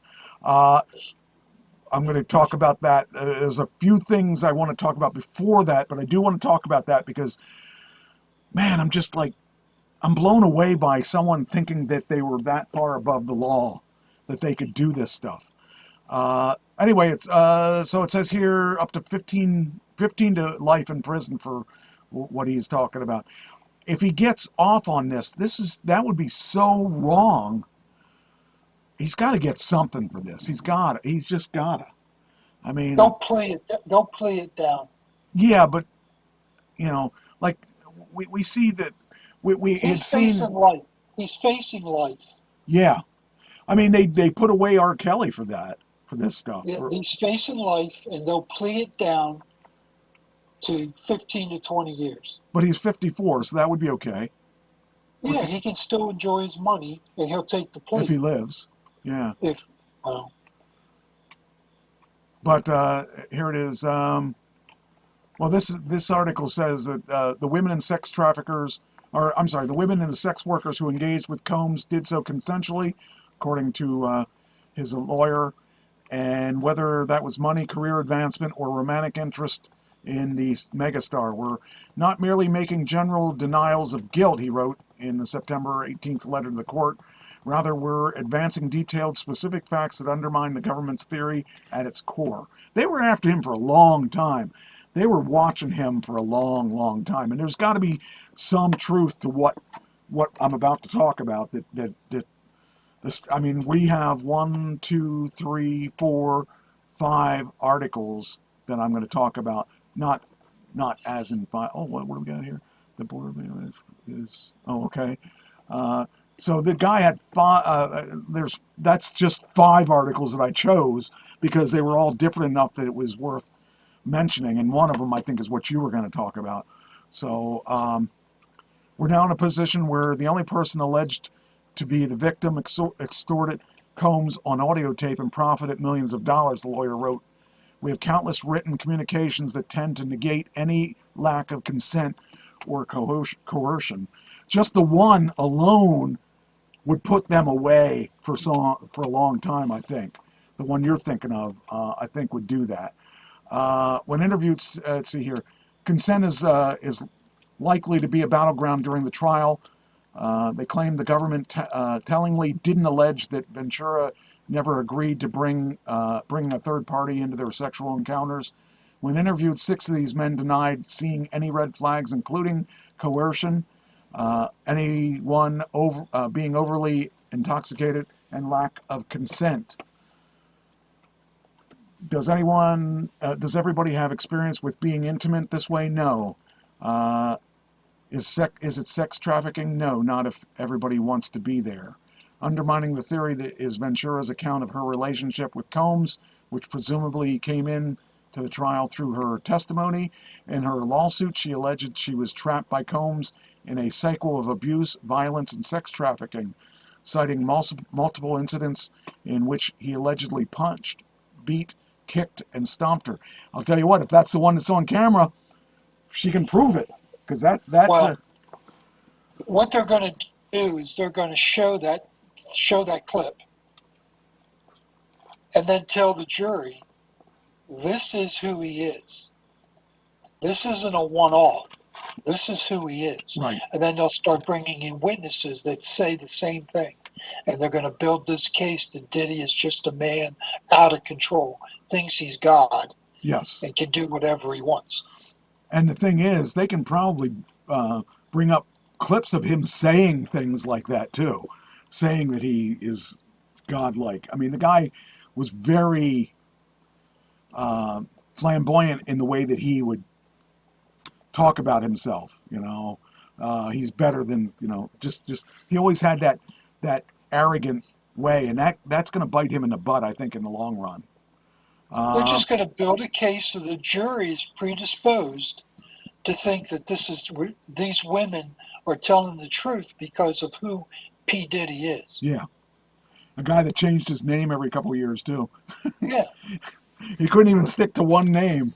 I've been Classy Mike Trash for 40 years. And look where it's gotten you. Yeah, I see all the allegations I get. Nobody even cares enough to complain about me. Darn it. I guess I'm doing something wrong. Yeah, but, what they found, the pills that they found in his place. Yeah. I mean, that lawyer better be the best lawyer on the planet. Well, he is a good lawyer. He's worked for I forget who the people were that he worked with. Because Sean can afford the best lawyer. Right. He's going to need the best lawyer. Absolutely. So anyway, so that's the first article. The second article is this I think is kind of funny.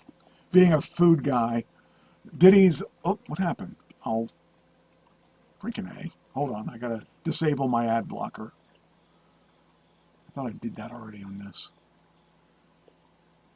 That way I can. This article is entertaining to me.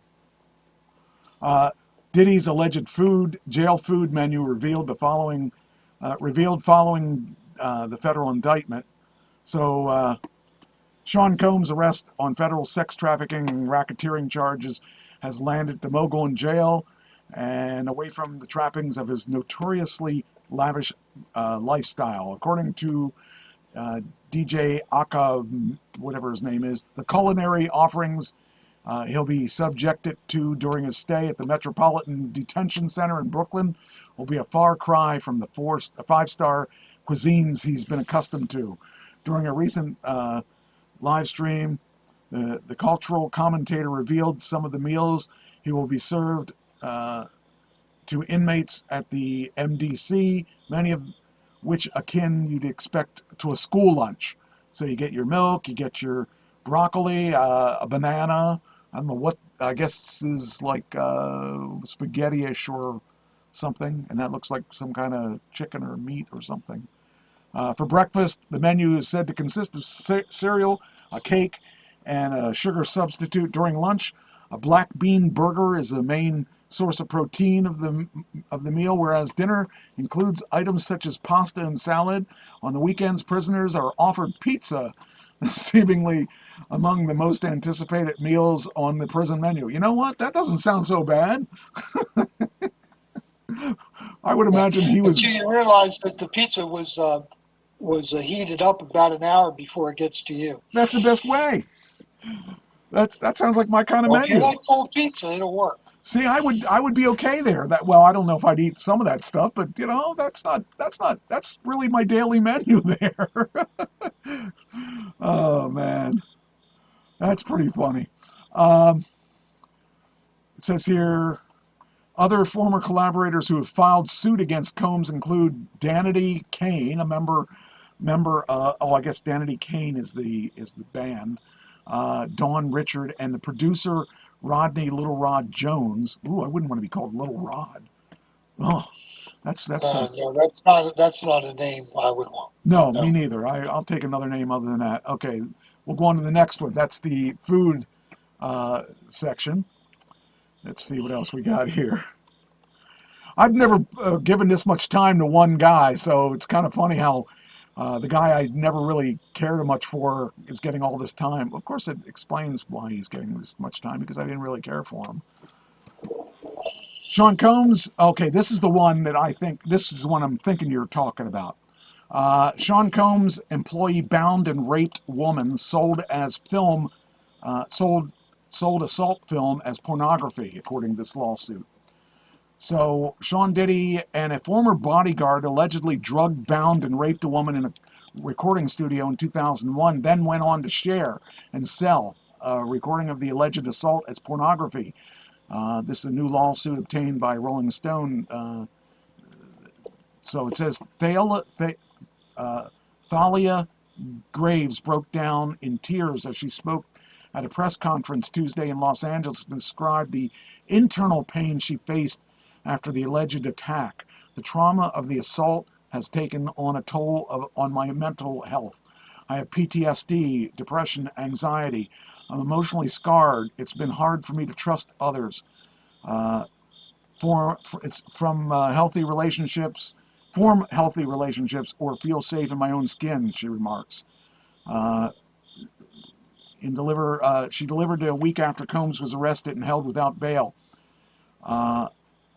She says that Graves is the 11th person to come forward to accuse Diddy Combs in the sexual assault, claiming that Bad Boy Entertainment founder assaulted her at his infamous Daddy's House recording studio in New York City. Her attorney, Gloria Allred, declined to comment on whether Graves played any part in the grand jury proceedings that led to Southern District of New York prosecutors arresting Combs. Our goal is that Thalia is very simple. We want justice for her, and we're looking forward to winning. It's a long overdue for those that have caused her to suffer. Graves said in her lawsuit that she became friendly with Combs in late 1999 through her then boyfriend, who was an executive at Bad Boy. Due to the boyfriend's position at the company, Graves said she frequently attended events hosted at Combs' homes and often visited her boyfriend at Daddy's House recording studio. The boyfriend is not named in the lawsuit. However, Rolling Stone reached out to the man in question. He acknowledged seeing the alleged sex tape, but said he only observed Graves and Combs' bodyguard, Big Joe Sherman, on the video. Things took a turn when Graves allegedly received a call from Combs, who wanted to meet her to discuss her boyfriend's supposed performance issues, according to the lawsuit. Wanting to help her boyfriend, already knowing Combs, Graves said she agreed to meet, and it was evidently a sick and twisted way of using his ownership of and a title at Bad Boy and its affiliate entities to abuse plaintiff and show his power and ability to humiliate her boyfriend, his executive. And a few hours later, Combs arrived at Graves' residence in an SUV driven by Joseph Sherman, his then bodyguard. Graves said she accepted a glass of wine from Combs and quickly became lightheaded, dizzy, and physically weak. By the time they arrived at the recording studio, Graves said she struggled to walk, and they reached Combs' office. Graves allegedly alleges she lost consciousness. In retrospect, it's clear that Combs had caused a drug to be put into her drink, as a few sips of wine had never impacted her that way. When Graves came to, she claimed she was naked and bound with her hands tied behind her back, and what felt like a plastic grocery bag. She shouted for help. Sherman allegedly slammed her face down into a pool table. Shortly afterwards, Combs entered the room naked, and he then bent her over the table, causing her feet to dangle, and forcefully held her down and penetrated her anally, and she was unable to move, totally overpowered physically, and in addition to being drugged and bound. She claims she screamed out in pain, but Combs ignored her and continued the violent assault, smashing her head into the pool table when she tried to escape. Graves claims she lost consciousness again, and when she awoke, Sherman allegedly slapped her multiple times and forced her for oral sex. I mean, this sounds really violent and just unbelievably, I mean, I can't even imagine. I mean, I realize this happens more than I would think it does, but I can't imagine what she went through. I hope he does get put away for this, even if it's just for this. But I would hope there would. I mean, if there's smoke, there's a lot of fire somewhere else. I'm sure there's lots of people that have gone through similar things, because a guy like this thinks he's not going to get caught, not going to get. What are you looking for? Here, take it. It's really sad because it says she woke up again on a couch, naked and alone. She alleges she was in intense pain and had burning sensations, bruising in her face, her wrists, still dizzy and weak. She called a livery driver that her family regularly hired and knew well. She claims she was disheveled, crying uncontrollably, suffering from agonizing pain.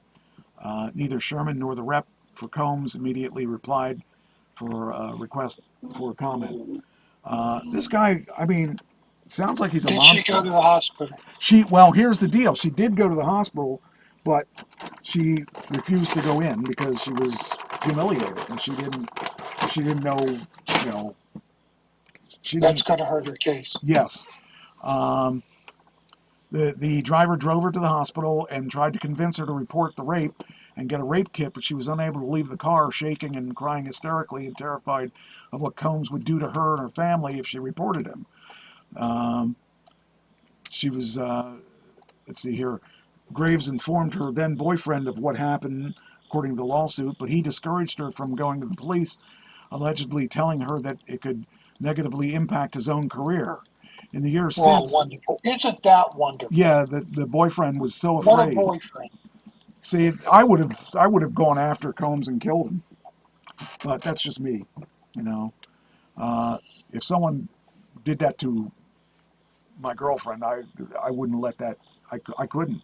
Even if he was my employer, I couldn't.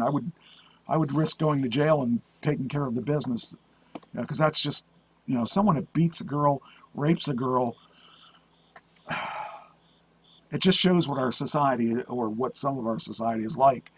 I don't want to lose my job. Please don't do anything.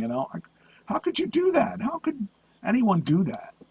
And then go to work. And then go to work on Monday. Yeah, knowing that your girlfriend was just raped by him. Yeah. I couldn't do that. And destroyed, because you don't come back from this. No. That's just unbelievable. Is that the one that you were talking about, though? Yes. Is it? Okay, good. I didn't have as much detail as you did. Well, when I read this, I was like, oh. And so it wasn't just him that did it. It was him and his It was friends that did it. So him it's and his bodyguard. and they should go after all of them. They better go after all of them. In November 2023, a few days after, Let me ask you a question, yeah. Michael. Yeah. What woman in her right mind would want to date that boyfriend? Well, I mean, after she finds out what he did not do? right. Yeah, I mean, I think that women have a different mindset than we do too. We're like, some women, I should say, some women, not all women, but some women will they're worried about taking care of their boyfriend not losing their. I don't know. I see the whole idea is just foreign to me because I would never do that to a woman, and I can't imagine. One of the things my wife knows is that I'd die for her, and she wouldn't want me to retaliate against Right. this guy. She'd want me to do it legally.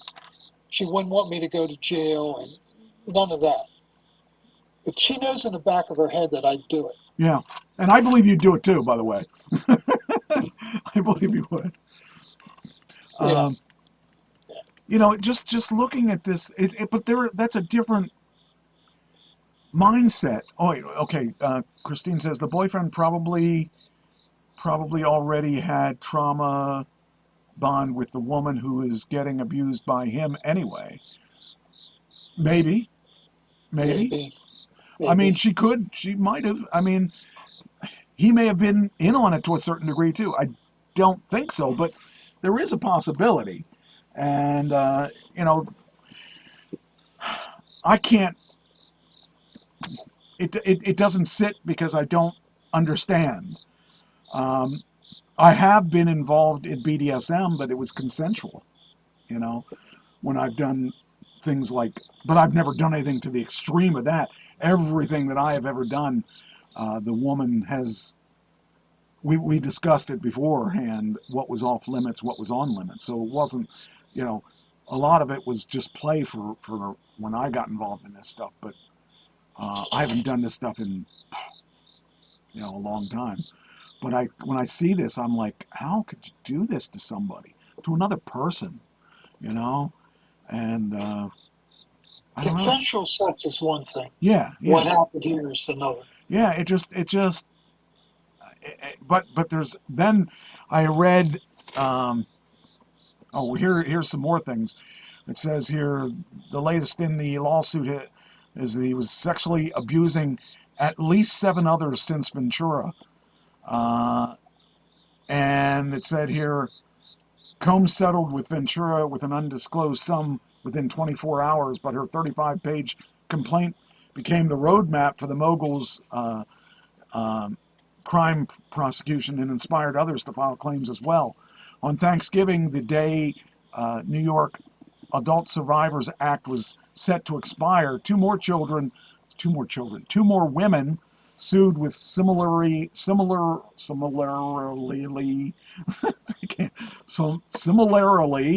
disturbing claims against Combs.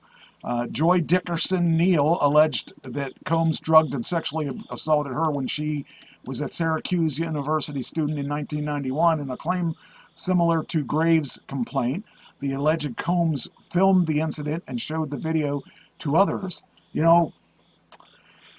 Yeah, see, the thing is, if I did things like this, I wouldn't have taped anything, so there wouldn't be any kind of Let me just tell you his mindset. Yeah, he thought he was above the law. He intimidated people. Yeah, and he thought he was above the law. People like him, fortunately, their ego gets the best of them, because they think they're above the law, and that didn't work. That's not going to work out so well for them. It says here, Lisa Gardner alleged Combs and Aaron Hall took turns raping her following an MCA Records event in 1990. Gardner says she was 16 years old at the time, and Combs turned irate and began assaulting and choking her till she almost passed out during a confrontation a day later. Combs and his lawyers denied Gardner's accusations as well, calling them fabricated. In December, a fourth accuser alleged Combs, the former Bad Boy president, Harvey Pierre, and a third man gang raped her at Combs' New York recording studio in 2003 when she was 17 years old. And those are the things that are really going to get them too, is these girls being that young are going to, because I don't know. No, that's automatic rape. It doesn't matter if it's consensual or not. Right. Yeah, because that's, I am really, there's going to be, I don't know how they can get around, I don't know how he can get out of this, but those high price. The weight of evidence Yeah. is going to crush him. Yeah. How can all these women conspire? Well, that's what happened. And there's men involved too. That's what I'm going to get to that too. That's the next article. When you think about it, think about what Bill Cosby did, and it took him a long time to catch up to him, and they got him, put him in jail, but now he's out again. It's like, how could that be? He was drugging people. He knew he was the first guy to probably do all that. So Sean Combs actually learned from Bill Cosby, I guess. But yeah, that's just, and then we are talking about another one. Model Crystal McKinney filed a lawsuit May 23rd alleging Combs drugged and assaulted her too after she attended Sean John fashion show on the arm of designer Roberto Cavalli in February 2003. She claimed before Combs allegedly drugged and sexually assaulted the 22-year-old. McKinney claimed Combs pressured her to take a hit off of a laced joint, led her into a bathroom, and forced her to perform oral sex. May 24th, April Lampros filed a lawsuit saying she was a student and intern at Arista Records, and she began an on-off relationship with Combs in early '94. She claims Combs sexually assaulted her on 3 occasions over the course of a 4-year relationship, and once more in early 2003, Mike Graves and Dickerson Neal alleges Combs recorded a sex tape of her and showed it to multiple people in '97. If they find any of those tapes, it's over. I mean, it's probably over anyway, hopefully. And then earlier this month, Danity Kane and Diddy Dirty Money member Dawn Richard claimed Combs sexually harassed and assaulted her through a pattern of coerced threats and display of brutal violence caused her to engage in commercial sex acts. That's the end of that. Then you talked about the men. Like this is really disturbing. The guy just was a power. I mean, I think it's all about power. It is all about power. It's not really about the sex end. It's about the power. Because he could get consenting women to do anything he wanted. Yeah. Freddie P. of Making the Band claims Diddy sexually assaulted many men. Freddie P. of Diddy's Making the Band show recently claimed that his former boss had allegedly sexually assaulted multiple men. The ex-band artist spoke to the Art of Dialogue, where he was asked about his former boss. Freddie P. explained that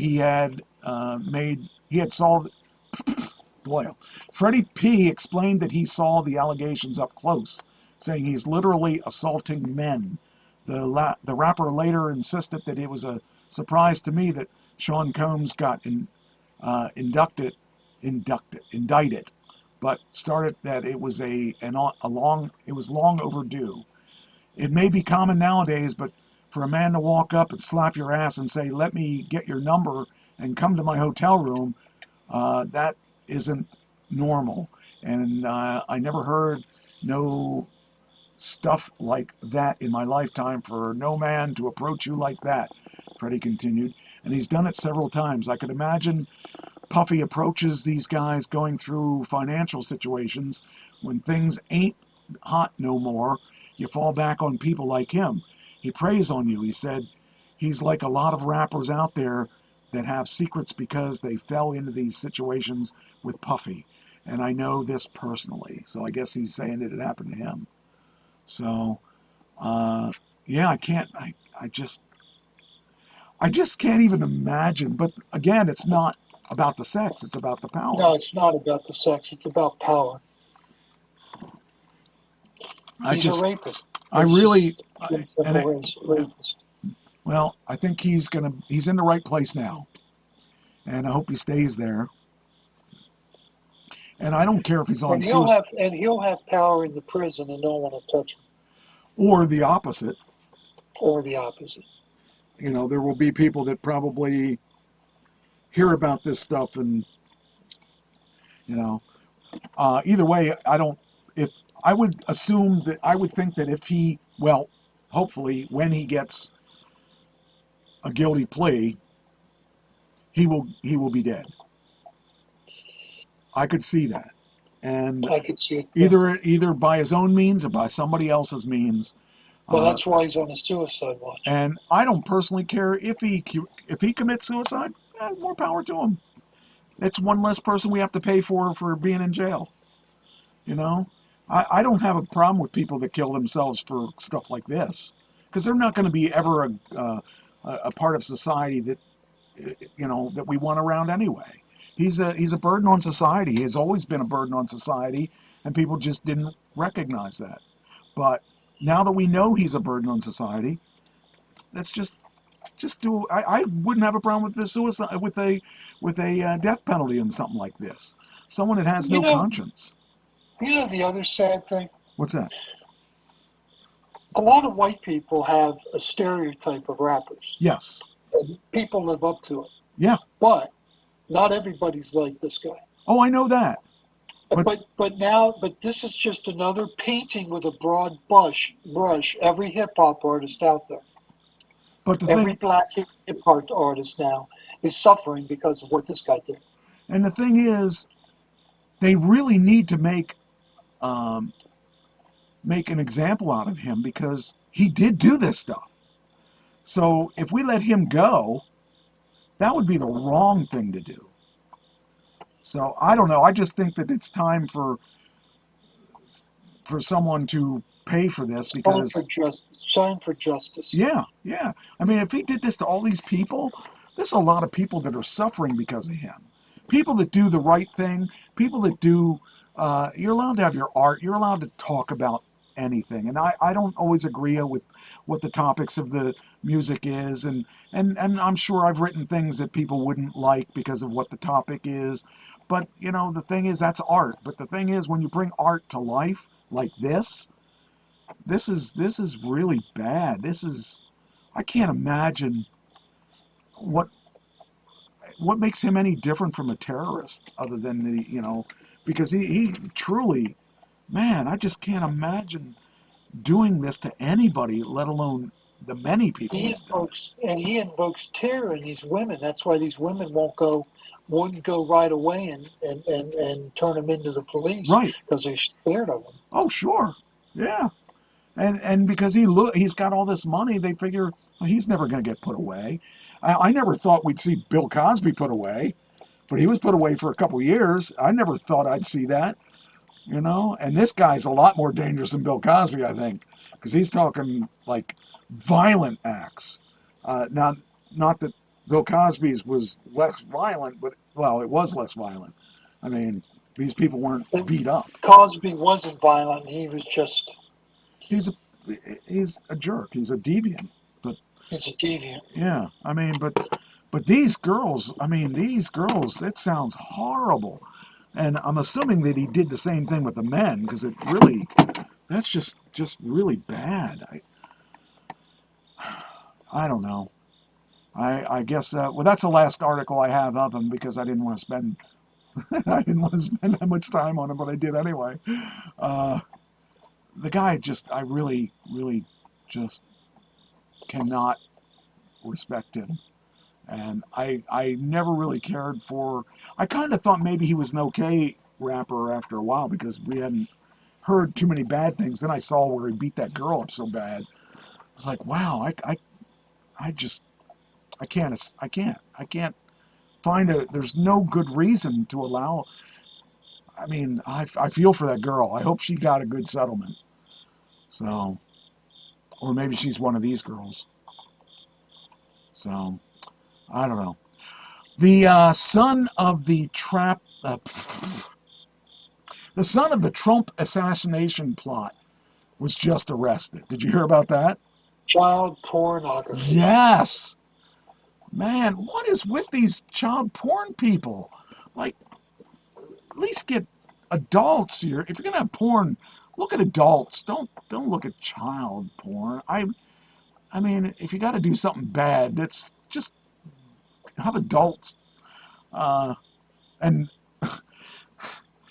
hopefully adults that have said it's okay to have sex with. But these people that have child porn, that's the most disgusting thing. I can't fathom that. I just cannot fathom that. Son of the man accused of plotting to assassinate former President Donald Trump at his golf course has been arrested in connection with child sex abuse images. Orrin Alexander Ruth, I don't know how they pronounce his name, was charged in federal court. Now, how would you like that? You're like a bad guy, and your dad's bad too. They arrest your dad, and you get arrested because your dad got arrested, and they went through your stuff. So, thanks, Dad. I was doing just fine, and as usual, you screwed it up. Now I can't have my. Can you imagine when they entered that kid's house and went through his computer? And they found this stuff instead of what they wanted was proof against Dad. Now he's in trouble. That guy probably pooped his pants 20 times. He probably said, "Don't look at my phone. Don't look at my phone." Hey, let's look at his phone. He says not to look at it. Oh man, these people. I mean, that's another thing I don't get is child porn. I don't understand the rape thing. I guess I understand from a power thing, but the child porn thing, I just can't wrap my head around that. I hope they put him away forever too. In fact, they should put him with Sean Diddy and let him work it out. So I don't know. I think they should put them all in one room and just say, fight it out, and then whoever's left standing, time to put them on the death penalty. But let them take care of their own business first. So I don't get it. I mean, I understand some crimes, speeding. I understand that crime really well. But this guy, he looks just like his dad, too. He's a wacko. FBI searched his home in North Carolina on Saturday. A review of an SD card in Samsung phone found in his bedroom allegedly uncovered hundreds of files containing child sex abuse images. Files included videos from a known series, include videos of an adult man with a prepubescent girl under the age of 10. I just don't get it. I just don't get it. Just, I don't know, just shoot him in the head right now. Just get it over with. Let's finish his story right now. All right. Now we'll do some fun stuff. Yes, please. Want some fun stuff? Okay. The next game we have.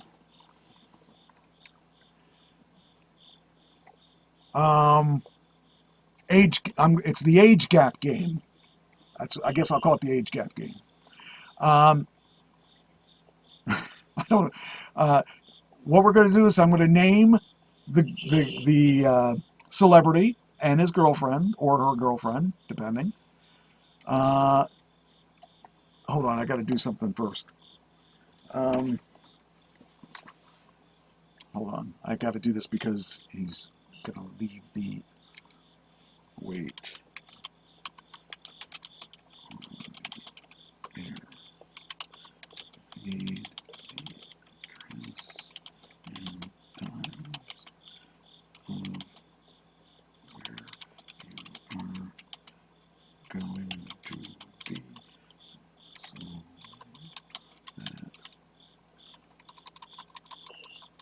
So,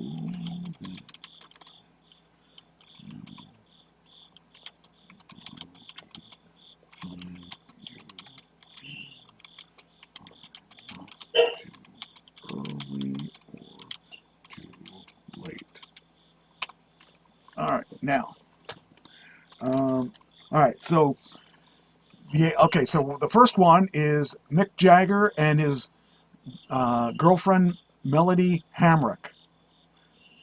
23 years. 23 years. All right. 44 years. 44. 44 years. That's a lot of gap there. That's just somebody looking for money. Hey, if I was a 44-year-old woman and I had a chance to make money, yeah, I would do that too. I would be with him, an old man like that, because he's got to die sometime. And she's going to be rolling in money. But maybe she does love him. Maybe she does. I don't know. I can't imagine. She's 37. So, what's he, 40, he would be 80, 84, 83, 81. You know, that would be okay. I mean, she's having fun. If nothing else, she's having the ride of her life, you know. It's what a person to say that you've been with. I mean, to think that she could say, I was with. There are some circles, Michael, that wouldn't be an attractive thing. Yeah, I mean, I wouldn't necessarily. I don't know. I don't think I would do. I mean, if someone said I could be with Heart, one of the girls from Heart, would I do a girl that's 80-some? Boy, that would be a tough one. What happens if it was your daughter? Oh, I'd kill him. No, it would be. See, but that depends on some things because, you know, if they're really, really happy, whose business is it but theirs? If it's real love. And if Well, see, I'm questioning whether it's real love. Okay. I'm questioning what does a 37-year-old have in common with an 80-year-old? She likes Rolling Stone music? Well,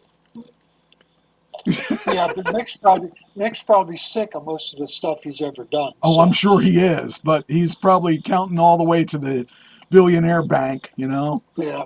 And what's he going to do with that money anyway? He doesn't have anybody, well, he might have people to leave it to, but if he's got billions of dollars, what's $1 billion to one girl and, a couple billion to the other girl and whatever, I don't know. I just think it's funny, and because I remember when I was 40, I was thinking when I was with Jamie, she had a girl that was a daughter that was when I first was with her, she was 9 or something like that, and she was 11 or 12 when we split.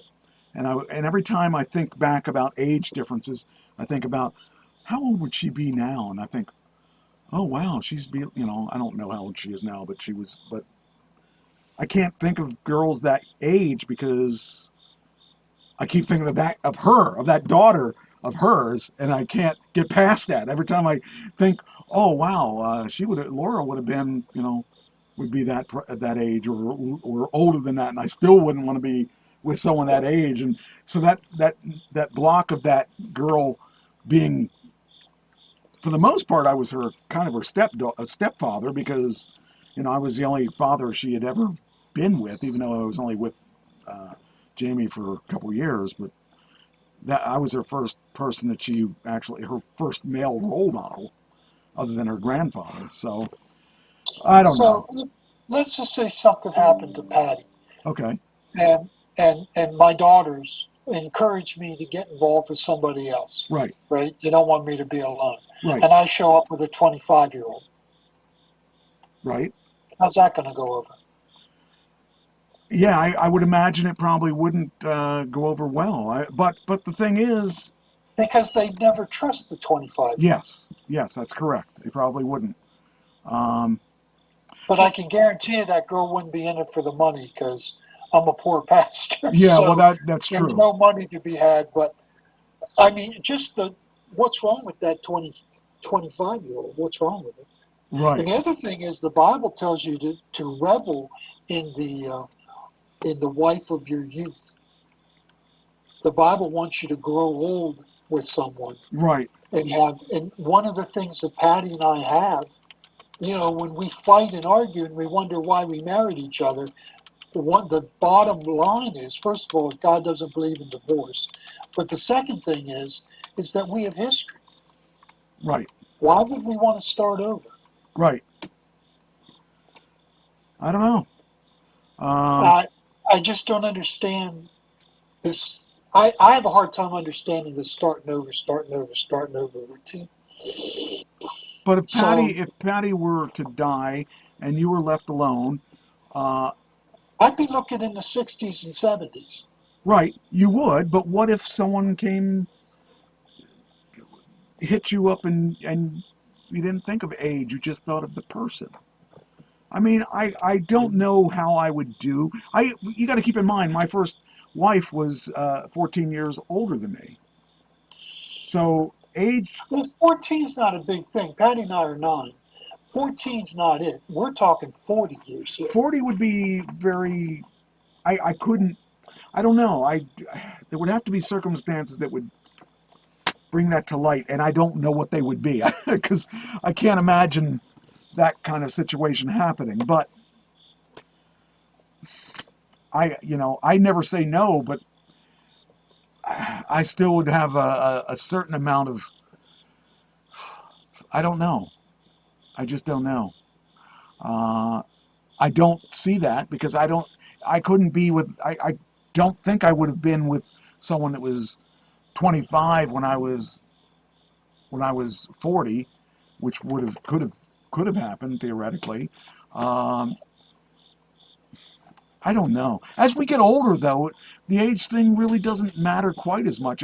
If she, like some of the ones I'm going to talk about, I don't know if this is another article or not. Let me look here. Or this is just Mick Jagger. Okay, this one's just Mick Jagger. It's the next one. Okay, this is 22 couples with the largest age gap. And that's kind of what I'm on now. So, well, let's just see. Okay, so let's talk with, let's see, the first one is, okay, Mick Jagger and Melanie. That's the one we just talked about, 44 years difference. And then we've got the next one, which is Brad Pitt and his girlfriend. Brad Pitt, how much do you think is different there? 25 years. Oh, yeah, you're really close there. 26 years. Okay, so 26. What do you think of 26? He's 60. Still awkward, but much more understandable. See, the big thing about me is I would think, okay, so she's 26 years old. How old were you 26 years ago? And you think about, wow, she was just being born then. That would kind of like freak me out a little bit. So it's my first date with Patty, and I go to her house to meet her parents and pick her up. And Mom takes me over and shows me a picture. Hey. And the picture is Patty in the 3rd grade. Oh, wow. I was a senior. I wanted to go turn myself into Derry Township. I understand that. I totally get that. Yeah, I mean, part of it is weird to me, but as we get older, it becomes less weird because you don't... Less and less of a problem. Yeah, but still, when you break it down to the common denominator, it's still kind of weird. It's still... I mean, I don't... There's something else, Mike, that has to be said here. You know, a 30-year-old woman is in the prime of her sexual life. Some of them, yes. Yes. A man in his 60s could have lots of problems. Yes, I can attest to Mick that. in his 80s probably has a lot of problems. And that could be what the girl wants. Is maybe she doesn't want a lot of physical attention. Maybe she was in abusive relationships. Maybe Yeah, that's true. maybe she saw Top Gun and she wanted Tom Cruise because he was, Top Gun. It's hard to say what led her to that, but there are women that don't want a sexual relationship because they had bad ones, and that could be the situation in some of these. Another thing is it could be that she just likes him because he's a star, and that gives her, like, maybe she's bitten for that whole thing. She feels that this is the man for her because that's who she always dreamt of, or whatever it could be. That could be her attraction to him, is that she's with a star. I don't know. I couldn't see me with a girl that young, because I just I think about that. This is the relationship I'm in right now is one of the closest ones I've had as far as age. There's only one other one. Well, no, I think there were two. Okay, so there were a couple I was out with people that were around my age, but most of the time there was a bigger gap. I think there was 6 years between me and Pam, and I had a couple where I was within a year of the others, and I haven't had that many different women that I've been with, but I think, I don't know, I kind of think it's weird to think about it, but then on the other hand, like I said, there could be other things that they could actually be in love, and it could actually be Yes, good. it is quite possible that it is true love. And it could be It's also quite possible that it's other things. and it could still be with if you're talking about the Mick Jagger. I mean, that's 44 years. That's a big difference there. But again, it could be that she actually does like. It could have been originally that she was infatuated, and it could be turned into that he's really a great person, and I don't know. It just I wouldn't necessarily want that, but it is what it is. So let's see here. Okay, next one is Al Pacino and let me see her name. I forget her name. Noor Afala. He's a mess looking, by the way. Of all the guys, he definitely is a mess. How do you think? How many years? Oh man, I'm going to say 20. I don't remember which one this is, but I think it's more than that. Yep, 54 years. 50. Al Pacino's 84. Noor Afala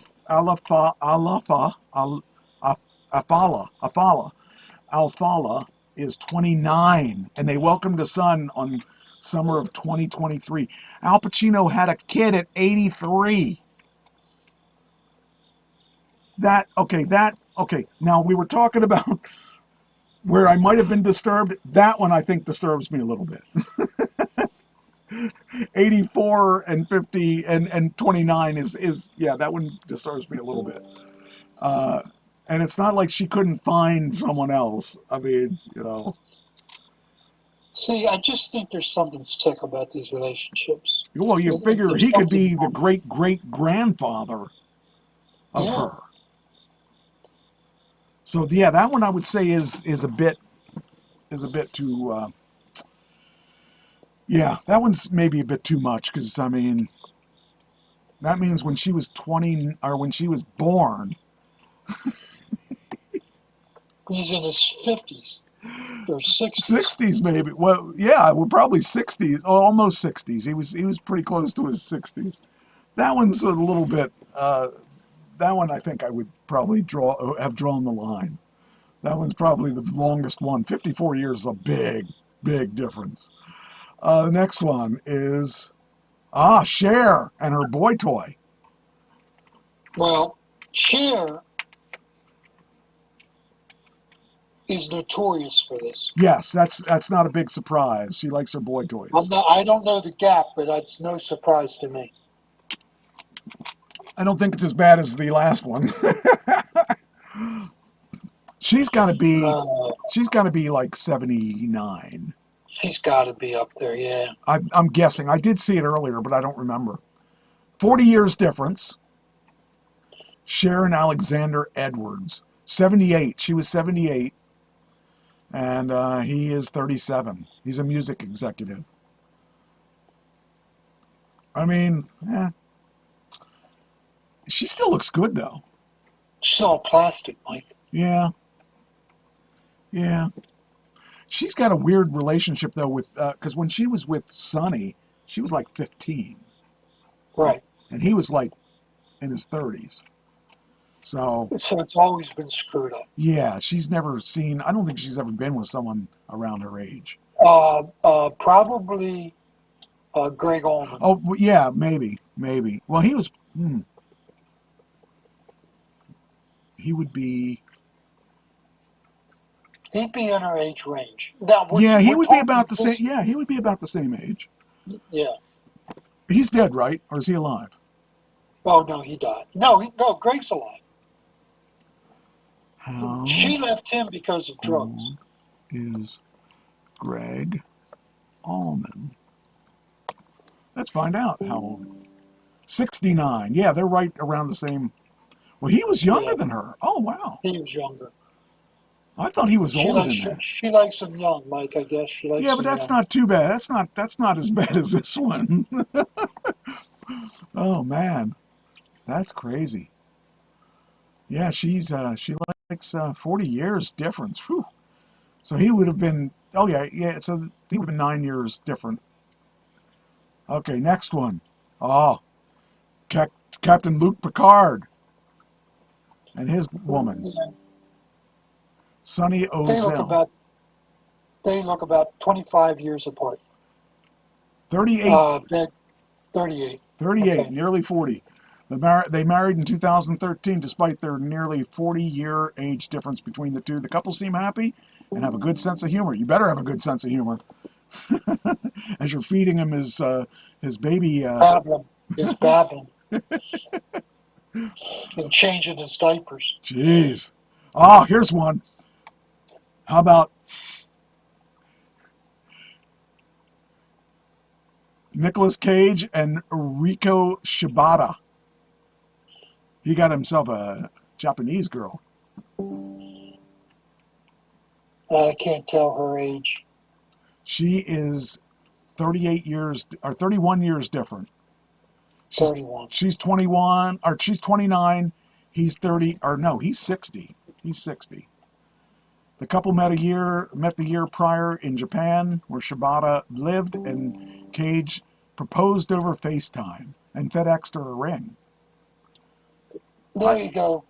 FedExed her a ring. There you go. But Nick Cage is a wacko anyway. I mean, really, seriously. Nick Cage could have gotten in a plane and flown. And he probably owns one. He probably owns one. He was just, he's a weird... True. Now, here's one I didn't know, and Sarah Paulson and Holland Taylor. I don't know who they are. They're two women. I don't know who they are either. Well, they're 31 years difference. It says, Paulson says she believes people are fixated on their age due to their own ageist thinking and the idea that to be old is to cease to have any desire. Now the next one is a good one.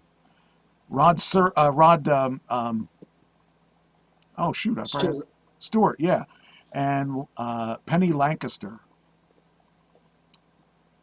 Well, Stewart has got to be in his late 70s. Okay. And she looks around 30, 25, 30. 26. 79 and... Wait, I'm 26. Sorry, wait a minute. Hold on. Rod Stewart, 79, and 53-year-old Penny. Lancaster. Oh, 53. 53. I thought, wow, she looks really good for 53. She looks really good for I thought she was 53. 26, but they're 26 years different. Years apart. She looks good for freaking 26. All right, then we got Alec Baldwin and Hilaria. Hilaria was almost alone for Yeah. a long period of time. She still might be if he ends up. Oh no, he got off on that. They got off on it. Oh, that's right. Yeah. The prosecution didn't do something. Didn't share evidence. I wonder if he paid them off not to do their work. I might have. It's 26 years difference. She's says Alex proposed and the two were married less than 2 years. 2 years later, they have 7 children together. Okay, there's a point where there's too many children. I think 1 is that number for me. Oh yeah, this is a good one. Michael Douglas and Catherine Zeta-Jones. Well, I have no idea. He's way up there too. Yes. Do you he remember is. his father used to be like, his father looked old. He looks old. And his father and him, I couldn't tell who was older at one point. They're 25 years difference. So he's got to be, well, she's got to be close to her late 50s, I would imagine. Let's see how old she is. I want to know. They didn't seem to tell us anymore. They stopped telling us. Why are they not telling us? How old is... Let's see.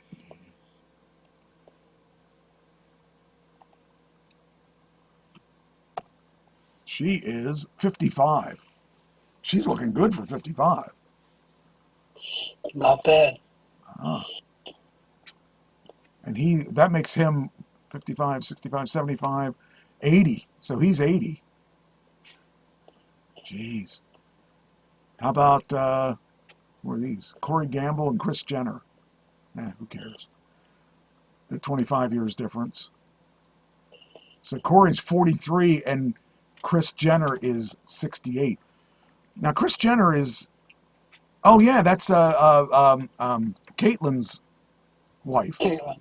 Yes. I was going to say Bruce, but that would be insulting. That's right. Well, now we understand why Caitlyn, or why Kris is going for a 25-year difference, 43-year-old. So, okay, then we got, I don't know who they are. Okay, I don't know who they are. Who's Sam and Aaron Taylor Johnson? Oh, director. No, I do. They're Correct. 24 years. Oh, here we go. Bruce Yes. and his Emma Hemming is Bruce Willis. Well, I don't know the age, but Bruce has aged a lot Yes, he has. with his dementia. Yes. I thought that was his So- daughter. Yeah. His real love of his life was Demi Moore. Yes. Everybody's real love is Demi Moore. Yes. I would love Demi Moore. I would love her a long time. 23 years. She's 46. He's 20 years. Would be 69. 69? Yeah, 69. That's a shame. 69. Jeez. And then there's always Harrison Ford and his wife. We got 22 years difference. He's got to be up there in his 70s somewhere. And then we got Jason Statham and his sexy girl. It's 20 years difference. We got Eddie Murphy and Paige Butcher. What's the difference there? 19 years. He's like 60 or so. Oh, 63. He's been seeing 19 years younger Paige since about 2012. She's 44.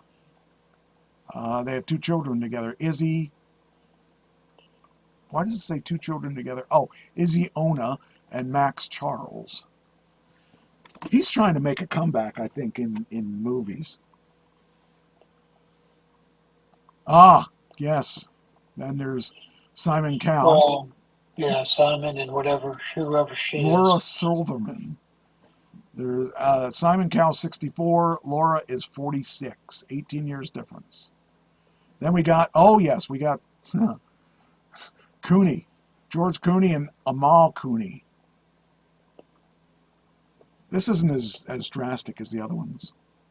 Only 17 years.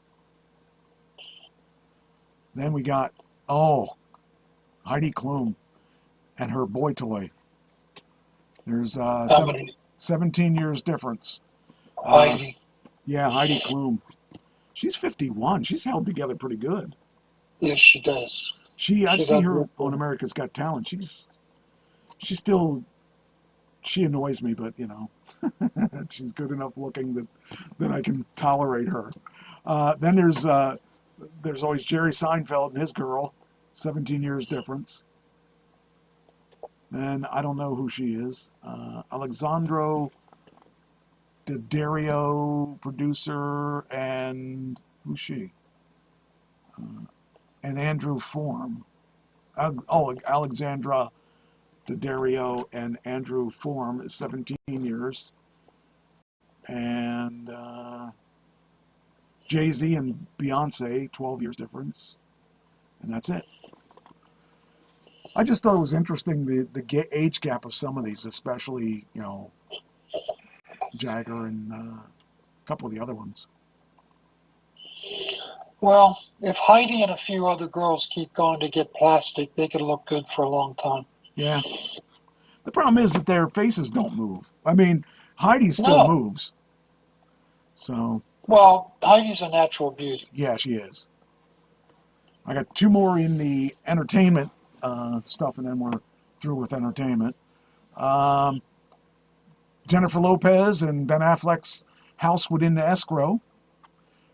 And I think we talked about this a couple weeks ago. It's worth $64 million. That house looks really nice. That looks like a hotel to me. Yeah. Look at How that. many rooms does it have? Does it say? Let me see. Does it say how many rooms? It doesn't really say. I think the article you had before said how many rooms it was. Oh, okay, maybe. Yeah. It says it's says 64 million. Ben Affleck and Jennifer Lopez are still underwater. They paid $61 million for the house back in May 2023 and spent $1 million on renovation. They have to pay a hefty fee to the realtors. That's about 5 1/4 mansion tax. Oh, freaking A. Yeah, they're definitely going to lose money on that. There's still money I could live the rest of my life on that one sale. Yeah, you're not kidding. It says they initially paid cash for the estate, but subsequently took out $20 million mortgage on the property. So, I don't know. I don't know what it's like to have that kind of money. Here I am talking about a $30,000 Tesla. What can I do for you, puppy? Why are you bothering me? My puppy's bothering me too. Yeah. It's time to go out. Yeah, puppies are wanting attention. See, Donald Trump slips into. So Trump went to a grocery store and slips into a Pennsylvania mom $100 for a grocery bill. I don't know if that's good or if that's bad, if that's hokey or what that whole thing is. I'm sure it looks good, but I'm sure that a lot of people are seeing through that because it's not like he does that on a regular basis. It's not like he would do that on a daily basis. He don't care about the little people. See, the cool thing would be if someone would said, but that's Donald Trump, he does it all the time. Yeah. If that was the case, that would be something I'd say, oh, he's a really nice guy. But I don't really think that that's the case, and I don't really understand what... No, people think it's a photo op. Right. That's exactly what it is. And unfortunately, that's what it is. I mean, it is what it is. But, the thing is that Kamala would do that. And so he just beat her to the punch. So the ads that Elon put out are hilarious. Now he did one against Newsom. Because Newsom apparently wanted to put a law out that you can't do what he's doing with Kamala, and so he put one out on Newsom where Newsom was saying, he took parts of Newsom's voice and put together an ad. It was really funny. He's a riot. The guy's a trip. Will you stop pushing my arm around? I can't use the trackball if you're going to keep doing that. Okay, there was something I definitely want to talk about. I guess I'll keep the pop culture for next week. The skydiver jumped with a surfboard to catch waves upon landing. This is nutty. You couldn't pay me enough to do this. But this guy skydived with a surfing, I guess, I don't know what they call that. They're not surfboards. They're not surfboards. They're waveboards, maybe? Waveboards. But he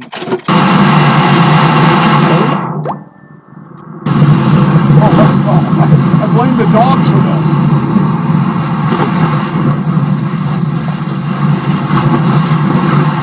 I mean, it's kind of cool.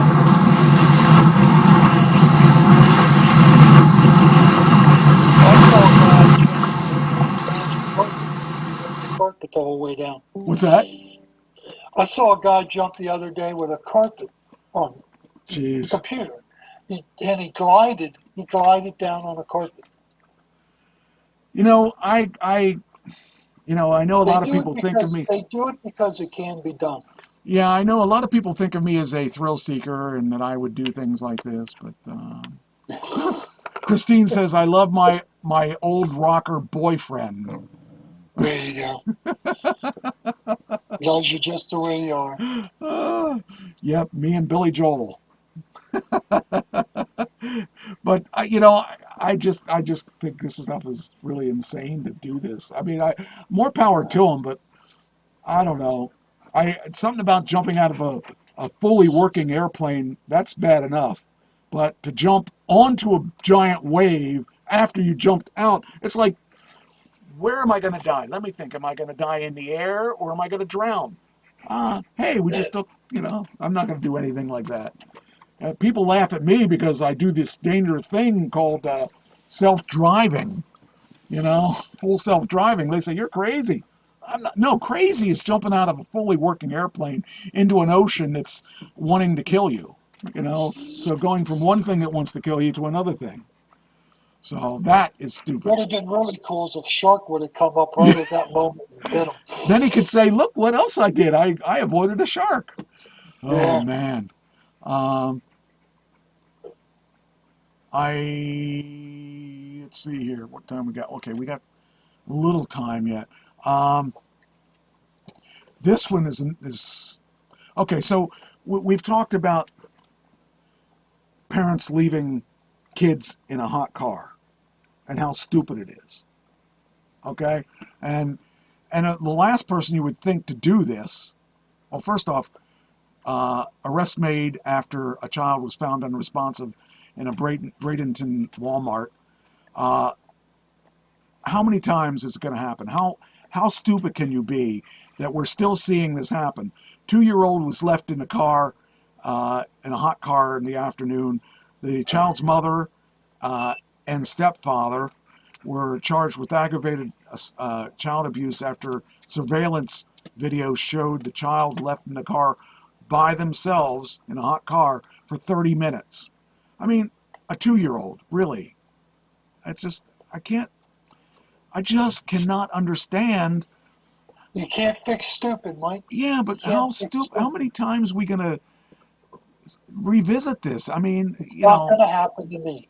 It's not going to happen to me. That's what they think. Yeah, but 30 minutes, that's I won't be in there that long. yeah. I'm going to run in and run out. Well, how many people run into a Walmart? Well, get here's one that's going to really upset you, though. Dogs. I know. Don't even State say. investigators launch a probe after a canine dies in a patrol car while the officer was in training.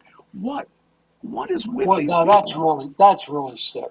I mean, you're a cop. You should at least realize this thing kind of could happen.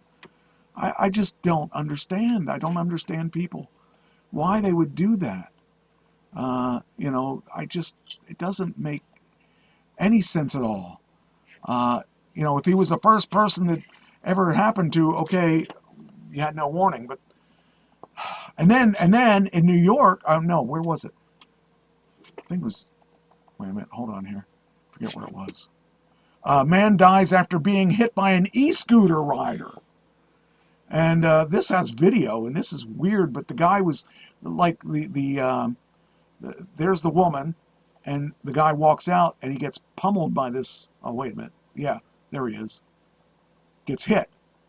He just so happens to hit his head, and he dies. Just what is going on with this world? When I was in New York, I noticed a lot of people riding those scooters, and I was thinking, that'd be a nice way to get around because I don't like New York as it is, but I'd be afraid I'd end up crashing my scooter. And another woman wrecked her scooter, and she ended up in the hospital and isn't even sure who she is. She knocked herself for a loop. This is a really cool thing, though. I like to give good things. A drone operator found a missing 10-year-old in the middle of the woods. And she was curled up in the middle of the woods in Louisiana. Authorities said that she wandered away from her home, apparently in the throes of a sleepwalking episode. What followed was a desperate search involving law enforcement and dozens of volunteers. Josh Klober, drone pilot, was at his home in Arkansas when he heard the breaking news about the missing girl. He packed his gear and raced to Louisiana, and then he found her. So that was kind of cool. That's cool. I mean, geez, first off, why is a 10-year-old wandering around by herself in the woods? But still. Well, she said it was sleepwalking, but how'd she get out of the house? Right. So, fortunately, she was okay. Yeah, we'll go out in a second. Just hang on. Yeah, we're almost done. This one was the one I want. Okay, yeah, I want to talk about this one. I don't know what your thoughts are on this. So, this is a U.S. woman dies in a controversial suicide capsule in Switzerland. So this is a suicide capsule. And so the way it works is a 64-year-old U.S. woman took her own life inside the controversial suicide capsule at a Swiss woodland retreat, with police on Tuesday saying several people had been arrested. Space-age looking capsule, which fills with nitrogen and causes death by hypoxia, was used Monday outside a village near the German border. The human-sized pod, operated by a button on the inside, has raised a host of legal and ethical questions in Switzerland. Active euthanasia is banned in the country, but assisted dying has been legal for decades. On the same day it was used, Switzerland's Interior Minister Elisabeth Baumschneider told lawmakers that the Sarco was not legal. So it was peaceful, fast, and dignified. So this person had all kinds of health issues. She wanted to die. And what you do is you push a button. It releases this one chemical that puts you to sleep, and then you're peacefully dead, I think it's a good idea, and it's a way you could eliminate your family as being arrested. So I like the idea. What do you think? Well, for very personal reasons, I don't disagree with you. Okay. Biblically, as a pastor, I'd have to say it's wrong. Okay. But personally, I've participated in assisted suicides. Okay. So I have mixed. I'm conflicted. I am conflicted on this issue I have a because confliction, I know what my God says, and I know what I felt personally. So and I have to say I agree with you on both stance, because I think if someone needs to finish their time here on this planet, it should not be up to a court. It should not be up to anyone but that person. But they have to be somewhat of full mental health to make that decision. But we've got a European country right now. I can't remember which one it was. They're trying to pass a law of forced assisted suicides. Forced assisted suicide. Yes, if they're taking up too much money in the medical system and Oh, it's wow. incurable. Yeah, That I have a problem with. we're moving in that direction. I mean, if the person's all for it, they want to go, they think their time is up, and I think that that's better than them suffering. Like Pam was suffering. Pam suffered for a long, long time. She knew she was going to die from this situation, and she went on, and she kept her spirits up the best she could. But there was so much pain involved, and it was so horrible seeing her in that situation day after day after day, and knowing that she did die technically because they kept giving her stronger and stronger medicines. But as she was dying, I had to watch that. And it was to a point where, she wrecked 3 cars in 3 years. So, she shouldn't have even been driving. But I had to work. Somebody had to work because we had to stay afloat. And I as much as I hated to see her go, and I know she probably would have chosen suicide, I think that the only person that should be able to make that decision is that person. So I don't think that it's a real personal thing for me, but I don't know that I would know of a reason why I would do it. But there are people that I think should be allowed to choose that. So I chose it each time. It was chosen by me okay, for somebody else yeah, and that's a rough decision. who was incapable of making that decision for themselves. The third time I was asked by this person Okay, to assist them, okay, and I couldn't do it. yeah. I don't I know. tried, See, I don't know if I could but help. I couldn't do it.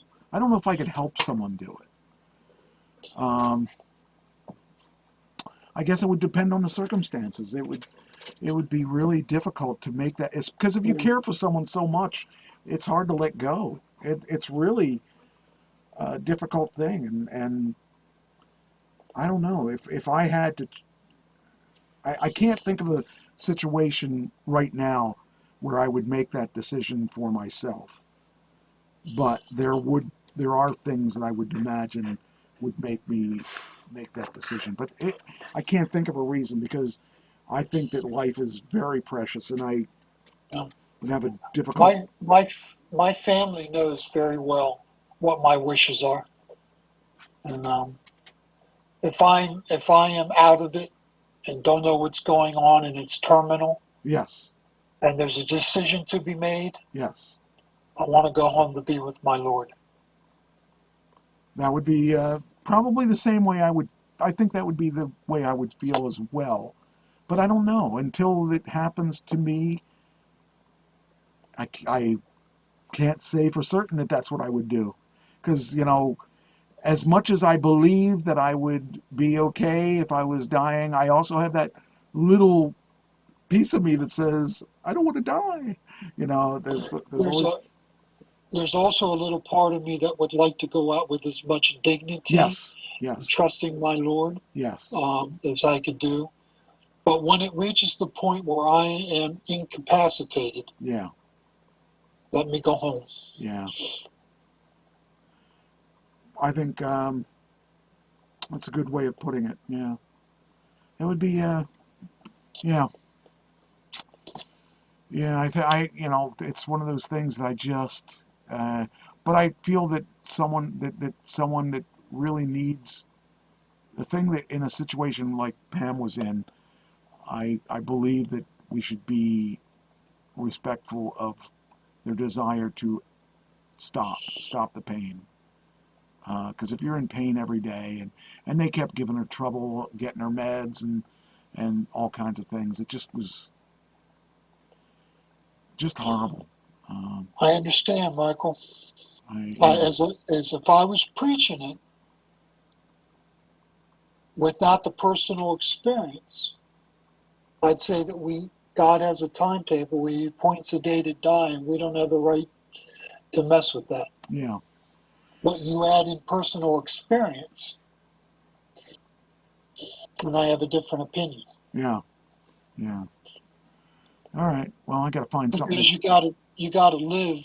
You gotta walk in somebody's shoes when you make these kind of decisions. Yes.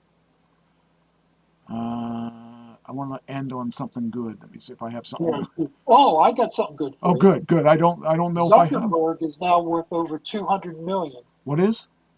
Zuckerberg. Oh, from really? Meta, Facebook. He's now worth over $200 million. There's only, and I don't know the other person, but there's only one other person in the world that's worth over $200 million. 200 million is two people. 200 He's million. one of them. 200 million isn't that much. No, I'm sorry. 200 billion. Okay, now we're talking. I was going to say 200 million. I have 200 million. That's chump change. Yeah, that's why I want to buy another Tesla at $30,000. $200 billion. Can you imagine? I can't even imagine what I would do with $200 billion. You can live really happily on $1 million to $1.5 million for retirement. Yes, $1 million to $1.5 million will give you a decent retirement. Yeah. If you want to live upper middle class. Yeah. That's but you should have 500,000 minimum to retire. Minimum. You should. And how many people in this world have that? Not many, I don't think. Not too many. Not many. So, okay. Well, on that, I guess we'll get out of here, and I'll get ready for my trip, and you'll get ready for whatever you're getting ready for. Yes, your trip. Oh, yeah, your trip. When are you leaving? I'm not leaving until Saturday morning. Saturday? Saturday is my photo shoot, so. There you go. I'll think about you. Yeah, I'll be looking as pretty. I drive in my non-self-propelled vehicle. I mean, my non-driving vehicle. I'll be looking my prettiest. All right. All right, Mike. Good night. All right. Talk to you later then. And as always, thank you for listening in. And we'll talk to you next week.